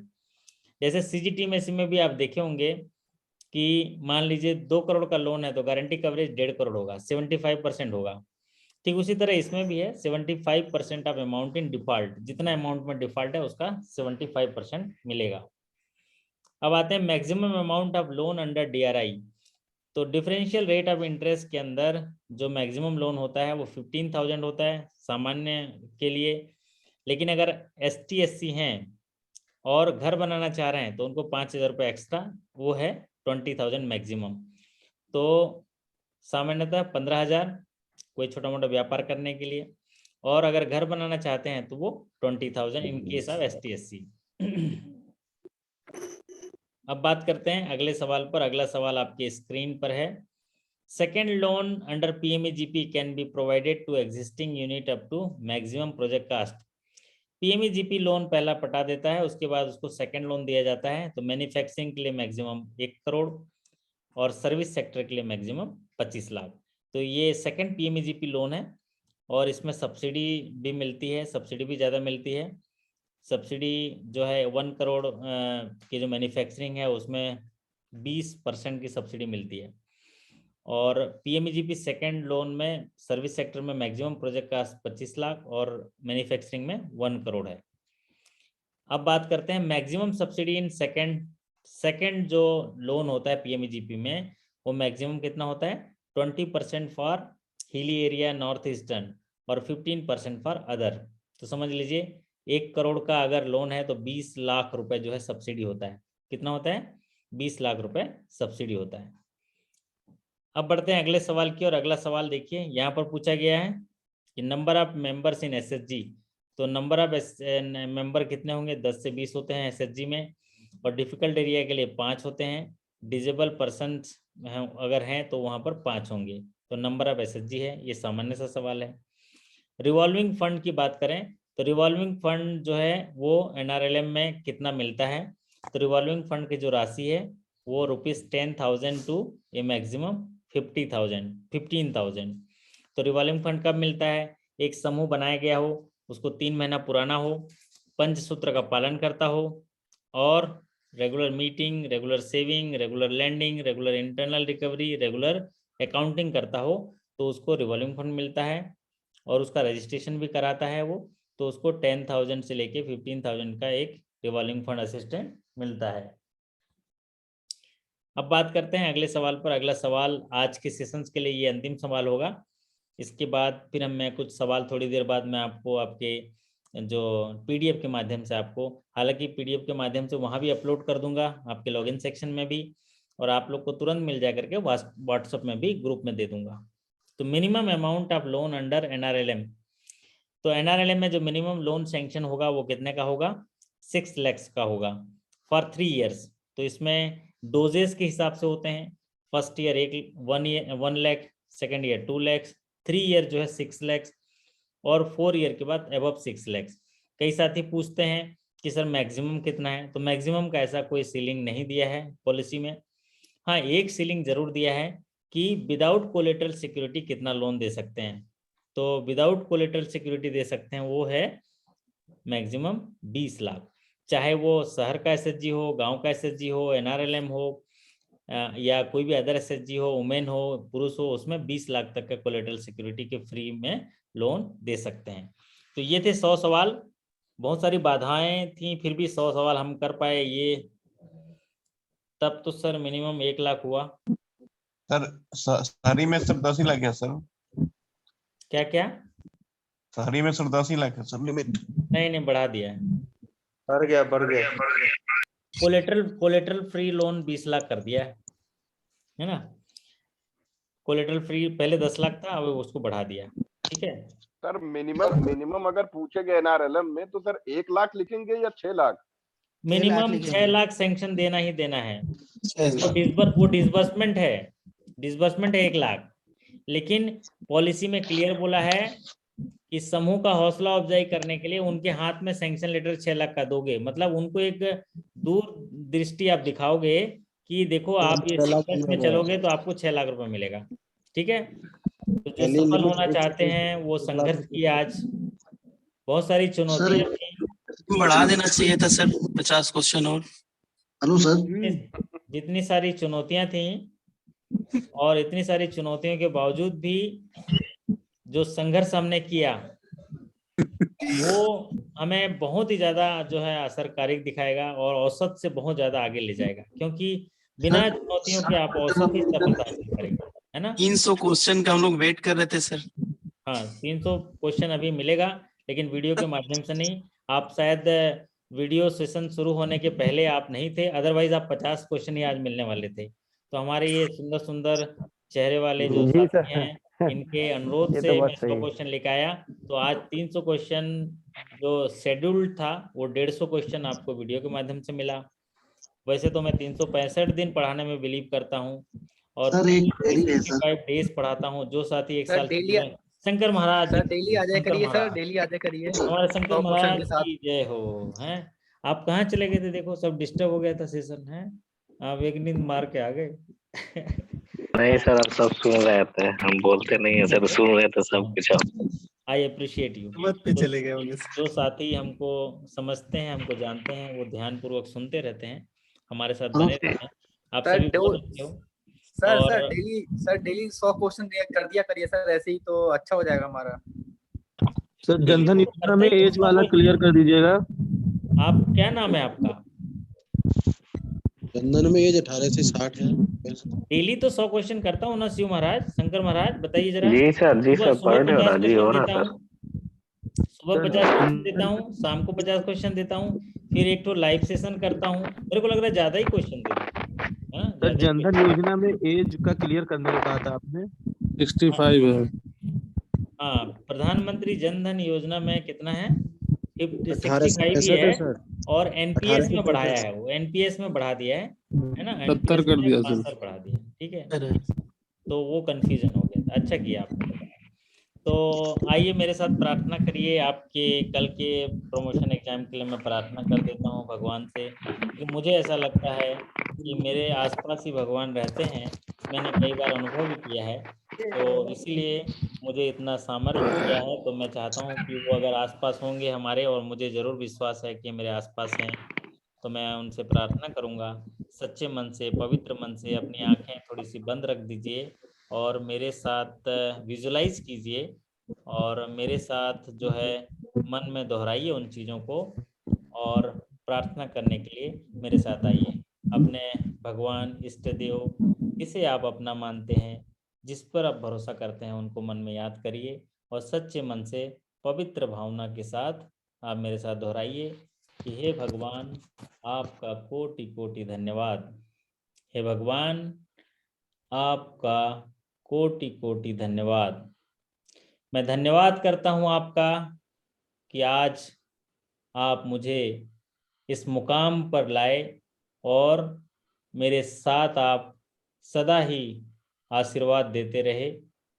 तो मुझे विश्वास आ रहा है कि कल भी आप मेरे साथ ही रहेंगे।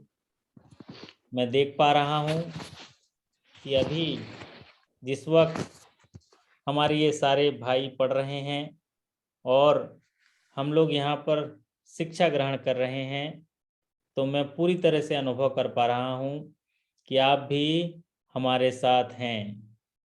अगर आप हमारे साथ नहीं होते तो आज ये शिक्षा का जो समय है और जो सीख पाए हैं वो भी संभव नहीं था। तो हे भगवान, जहाँ आपने हमें इतना साथ दिया, इस मुकाम पर लाके हमको खड़ा किया, इतनी शक्ति दिया, इतना साहस दिया, इतना आत्मविश्वास दिया, इतना ज्ञान की रोशनी फैलाई, उसके लिए मैं आपको हृदय से धन्यवाद करता हूँ। मैं प्रार्थना करता हूँ भगवान कि जैसा कि पहले भी मैंने निवेदन किया था कि कल का दिन आप सारे अपॉइंटमेंट रद्द करके आप मेरे साथ रहेंगे, और मुझे पक्का भरोसा है कि कल मैं सफलता के करीब पहुंचूंगा और सफलता को पाकर ही रहूंगा, क्योंकि मेरे साथ आपका आशीर्वाद है, आपका साहस है, आपका मनोबल है, आपका ज्ञान है, और आपके बताए हुए रास्तों पे मैं चलने की मुझ में शक्ति है। मेरे दुर्भाग्य को सौभाग्य में बदल देना, मेरे दुर्भाग्य को सौभाग्य में बदल देना, मेरे अपमान को सम्मान में बदल देना, मेरे रोज को योग में बदल देना, मेरे रोग को निरोग में बदल देना, मुझे सफलता दिला देना, मुझे सफलता दिला देना। मैं अपने आप को बहुत ही सौभाग्यशाली समझता हूँ। मैं अपने आप को बहुत ही भाग्यशाली समझता हूँ कि आपने ये वक्त दिया, ये अवसर दिया, ये सुनहरा मौका दिया कि मैं इस योग्य बन सकूंगा, जिससे मैं समाज में और देश के आर्थिक विकास में अपना प्रत्यक्ष योगदान करूंगा। मैं आपको विश्वास दिलाता हूं भगवान कि जो भी जिम्मेदारी मुझे दी जाएगी, आप उसके लिए मुझे जो भी साहस और शक्ति दिए हैं, आपका साथ फिर उसके लिए निवेदन करूंगा, और सभी जिम्मेदारियों को कर्तव्य निष्ठा के साथ, पवित्र मन से, समरसता के साथ, निष्पक्षता के साथ निभाने में कोई कसर नहीं छोड़ूंगा। आपने मुझे सब कुछ दिया, आपने मुझे सब कुछ दिया। उसके लिए आपका कोटि कोटि धन्यवाद, कोटि कोटि धन्यवाद। मुझे आपसे विनती है कि कल फिर आप मेरे साथ रहेंगे और कल का जो हमारी परीक्षा है, कल की जो हमारी मेहनत है, उसमें साहस और शक्ति देकर कल के एग्ज़ाम में हमें सफलता दिलाएंगे। उसके लिए आपका कोटि कोटि धन्यवाद, कोटि कोटि धन्यवाद। अपने दोनों हथेलियों को थोड़ा रगड़िए, थोड़ी गर्माहट आएगी। थोड़ी गर्माहट आने के बाद दोनों आँख के पलकों के ऊपर उनको टच करिए, रोशनी का एहसास करिए और ये एहसास करिए कि आपके आसपास भगवान हैं और अवश्य हैं। मुझे पक्का यकीन है कि हमारी बात उन तक पहुंच गई। क्यों पहुंची है?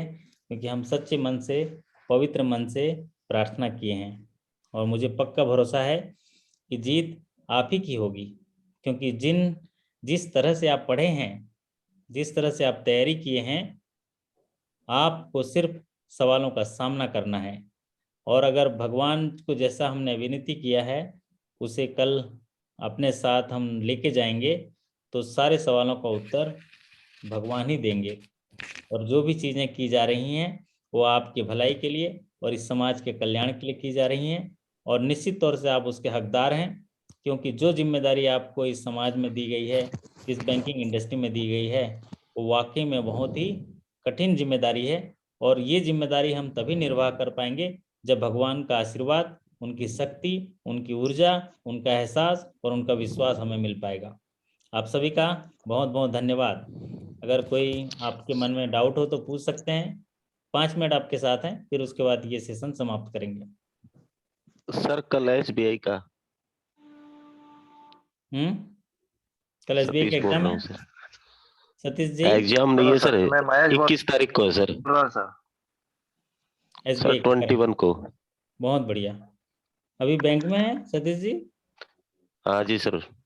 अरे वाह, रात्रिकालीन सेवा है ना। चाय वाय? हाँ सर। चाय वाय कैसे करते हैं फिर रात को, है व्यवस्था? सर आदत नहीं है सर उसकी। आदत नहीं है। बहुत बढ़िया। आपने बहुत कुछ सीखा होगा वैसे भी दूसरे बैंकों का उसमें से। नहीं सर, मैं वो बात नहीं है, बस ये है कि जैसे SBI के अंदर कुछ चीजें ऐसी हैं कि सर मैं सीखता तो हूँ, लेकिन इनमें ये है कि टेस्ट जो 0 to 1 के लिए जो सीखना है उसका पता नहीं चल रहा है सर कुछ भी। ठीक है, मैंने नोट किया है। अब तो बड़ा ग्रुप जो है कल एग्जाम हो जाएगा, तो उनके एग्जाम की खुशी में थोड़ा सा कल रिलैक्स करेंगे, थोड़ा सा आनंद महसूस करेंगे, फिर उसके बाद आपके लिए तैयारी सर। ठीक है? आप भी थोड़ा शुभकामनाएं दे दीजिए। हेलो सर, 27 फरवरी को सर हमारा है छत्तीसगढ़ राज्य ग्रामीण बैंक का। हाँ जी, 27 फरवरी को सर। उसके लिए तो थोड़ा सा पहले से ही, और सर हमारा जैसे और ज्यादा से ज्यादा हो सके ताकि तैयारी हो सके हमारी। कर रहा हूँ शशांक जी, उसके लिए तैयारी कर रहा हूँ। सारे सेशन कवर होंगे उनके लिए भी। सर SBI का 21 जनवरी को ही है ना, सॉरी 22 जनवरी। ठीक बात है, ठीक बात है। सर मैं महेश बोल रहा हूँ। हाँ महेश जी बोलिए। सर कहाँ हो महेश जी? सर मैं ये क्लास नहीं अटेंड हुआ हूँ sir. I have not attended this class. Akashvani से बोल रहे हैं आप तो, दिख ही नहीं रहे। Sir, I have not attended this class, sir. अच्छा, you have not attended this class. Okay, don't worry Mahesh ji. Yeah, it will be available in a video format in your login section. However, I will try to give you in your WhatsApp. Although you also know that I always share the details of after the class. I just concluding the sessions, and after that I will upload the session in your login section also, YouTube also, and I will share also. And it is sure you will achieve, you will receive all the details. Okay. So have you started learning? Thank you, sir. Okay, you will find it. Yes, sir. I have started, sir. Okay. Good. Okay, sir. So keep learning and start Thank for you, sir. your. Bye, sir. Good night, sir. Good night. Stay well. Good night. Okay. Yeah, sir. It is more helpful your videos and mock test and everything, sir. We are late for your classes, sir. That's it. Don't worry, and many more are upcoming, है ना, for your bank also, because you are the new people who have joined in recent days. So I will definitely take care of your all preparation. Na? If anything you want to need any personal thing, then you can call me in any time. है ना? In holiday you can call in me anytime, but in office day, in normal days, you can call me after office hour. है ना? It will be better. Okay, sir. Hello Okay, sir. Sir Tomorrow 11 o'clock I will call you back, sir. Okay, you can call me in tomorrow anytime. ठीक है? Hello sir Okay, sir. प्रणाम Thank you, sir. Bye, sir. Good night. प्रणाम जी। Sir Dwivedi बोल रहा हूँ हाँ द्विवेदी जी बताइए मेरे लाल। सर। सबसे पहले तो जो है आपको वंस अगेन बहुत बहुत धन्यवाद कहेंगे, हृदय आभार व्यक्त करना चाहता हूँ कि आपकी स्लाइड से और आपके मोटिवेशनल स्पीचेस से और लास्ट में जो उसमें जो थॉट ऑफ द डे रहता है सारी स्लाइड्स में, उसी में एक स्लाइड में लिखा हुआ जिसको मैं फॉलो करता हूँ सबसे ज्यादा, कि सबसे बेहतर बनने के लिए आपको सबसे खराब हालातों से गुजरना पड़ता है। एग्जैक्टली। कल 16 तारीख को बड़ौदा यूपी ग्रामीण बैंक का प्रमोशन का एग्जाम है और हमारे सारे भाई बंधु और सभी लोगों ने बहुत ज्यादा मेहनत की है। आज के शुरुआत का 50 सेशन हम लोग का बहुत ही खराब गया, क्योंकि कुछ अराजक तत्वों ने आकर के माहौल को बहुत ही खराब कर दिया, जिनको इतना भी सेंस नहीं है कि बैंकर होने के नाते आप अपने साथियों का सम्मान करें, अपने गुरु का सम्मान करें। लेकिन अब चूंकि यहाँ बैठ के हम कुछ कर नहीं सकते थे, बस इतना ही देंगे कि भगवान उनको भी ऐसी सद्बुद्धि दें। हमारे हालात उन 50 क्वेश्चन में चाहे जैसे रहे, लेकिन हम लोगों ने सकारात्मक सोच को और अपनी इस मेहनत को नहीं जाहिर होने दिया और अपने गुरु का सम्मान रखते हुए अपने सिर्फ अध्ययन को ही हमने प्राथमिकता दी। और इतनी रात में रुक कर भी हम लोगों ने अध्ययन किया पीडीएफ के माध्यम से, और भी जो भी चीजें हैं। कल 1 बजे से पेपर है, तो अपना 11 बजे तक दोबारा से रिवाइज करके जा सकता है एग्जाम देने। बस आपको दिल से थैंक यू धन्यवाद कहूंगा, और बस यही मेरे है दिमाग मस्तिष्क में कि आपका आशीर्वाद और मेरे माता पिता का आशीर्वाद और उन सभी लोगों ने जिसने इस पूरी तैयारी के दौरान जैसे भी अपना योगदान दिया है, उन सभी को धन्यवाद करेंगे। ईश्वर का आशीर्वाद बना रहे, और बस इसी तरीके से हम लोग कल अच्छे से एग्जाम दे के आए और आपको अपडेट करें। आपको सर दिल से फिर से मैं बहुत बहुत धन्यवाद कहना चाहूँगा। बहुत बढ़िया। धन्यवादी होना बहुत अच्छा होता है। आप जैसे ही किसी को धन्यवाद करते हैं, बहुत सारी चीज़ें आपको मिलती हैं। और मुझे तो पक्का भरोसा है कि यहाँ पर जितने साथी हमारे साथ जुड़े हैं और वो सारे साथी सफल होंगे, ऐसा इंटीमेशन है और इस तरह का माहौल भी है और इस तरह के सिग्नल्स भी हैं। क्योंकि बड़ौदा यूपी बैंक और उत्तर बिहार ग्रामीण बैंक और सेंट्रल बैंक ऑफ इंडिया, फिर पंजाब नेशनल बैंक, ये 4 बैंकों का कल एग्जाम है। तो ठीक है, कमी बेसी हुआ, किसी बैंक का इंटरनल कम कर पाया, किसी बैंक का इंटरनल ज़्यादा कर पाया। परिस्थितियाँ आपसे कुदरत जो है परीक्षा लेती है, लेकिन हमें हिम्मत नहीं हारना है, आपा नहीं खोना है। कई साथी आपा खो जाते हैं, बहुत सारी चीज़ें कहते हैं, हम उनको स्वीकार करते हैं। क्योंकि आप अगर सहन शक्ति देखना है तो धरती माता से देखिए। ठीक है राव साहब, सहन शक्ति देखना है तो धरती माता से देखिए, कितना सहती है। देखिए तो कितना सहती है, कितना बड़ा दिल है, उसमें कितना कुछ करते हैं। फिर भी उतना खराब वहां पर हम उस धरती माता के ऊपर डालते हैं, फिर भी वो जब वहां से वो देती है आपको, तो आपके जीवन देती है, आपको पेट भरने के लिए देती है, सब कुछ देती है। तो अगर सहन शक्ति सीखना है तो धरती माता से सीखिए। तो आप भी सहन शक्ति हमारे अंदर तो होना ही चाहिए एज ए बैंकर में। मैं प्रार्थना करूंगा कि कल आपको एक स्मरण शक्ति आपको भगवान दे, और जरूर उस स्मरण शक्ति से आप कल की सफलता हासिल करेंगे। मुझे पता नहीं, कुछ ज्यादा ही भरोसा है कि आपको वो सवाल जो हम लोग यहाँ डिस्कस कर रहे हैं, और अभी कुछ सवाल मैं आपको साझा करूंगा, वो सवाल कल के प्रमोशन एग्जाम में आएंगे। सर वो पीडीएफ हिंदी में मिल जाएगा? कौन बोल रहे हैं? जी हरीश चंद्र। पीडीएफ हिंदी में भी मिल जाएगा सर, इंग्लिश में रहेगा? पीडीएफ इंग्लिश में है हरीश जी, पीडीएफ इंग्लिश में है।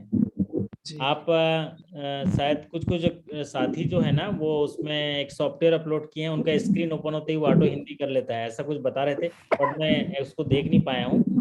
कल छुट्टी के दिन है तो देख पाता हूँ, क्योंकि मेरे पास समय थोड़ा कम रहता है। मैं बहुत ऑप्टिमम। आज अगर सर मिल जाता तो फिर हम भी देख लेते पीडीएफ कैसे क्या है। अच्छा, तो कल मुझे आप फोन करिएगा। आप कौन से बैंक से हैं हरीश जी? बड़ौदा से सर, कल हमारा भी है। कल एग्जाम है तो अभी नहीं, कल एग्जाम दे दीजिए, फिर बाद में कल एग्जाम दे के आइए, है ना, तो फिर उसको बाद में देंगे, क्योंकि हिंदी का वो सॉफ्टवेयर आपके मोबाइल में अपलोड करना होता है, शायद वो सॉफ्टवेयर अपलोड करेंगे और जो भी चीज़ मैं भेजूंगा, कई साथी करते हैं, जैसे हमारे एक जो अभी विजिबल पर्सन जिनको दिखता नहीं है, इनविजिबल हैं, वो भी उनकी सॉफ्टवेयर रहता है ना, सॉफ्टवेयर में सब पढ़ लेते हैं ना, तो जब वो उनको दिखता नहीं है, पूरा 100% ब्लाइंड है, तब भी मोबाइल पढ़ लेते हैं, मेरे सारे पढ़ लेते हैं, तो आप कैसे नहीं पढ़ पाओगे। और तो और ऐसे भी सॉफ्टवेयर आए हैं कि मैं जो पीडीएफ भेजूंगा उसको हिंदी में पढ़ के सुना देता है वो, मतलब जो मैं पीडीएफ इंग्लिश में भेजूंगा उसको भी हिंदी में पढ़ देता है, लेकिन क्योंकि जिसके पीछे लगोगे वो आइडिया आएगा, आप थोड़ा एक्सरसाइज कर लेना इसमें, ठीक है। तो चलिए, आप लोग का बहुत बहुत धन्यवाद सर, आपका थैंक यू और आप लोग बहुत है, आपको भी धन्यवाद। बस एक ही आपसे निवेदन है कि बढ़िया से पवित्र मन से एक बार और थोड़ा 2 मिनट प्रार्थना करके सो जाइएगा घर में, और फिर कल से फ्रेश होगा, और यही सोच के सोइएगा कि मैं जितना चीज पढ़ा हूँ मुझे याद है और मैं कर सकता हूँ, सफलता मेरा जन्मसिद्ध अधिकार है, सफलता मैं पाके रहूंगा।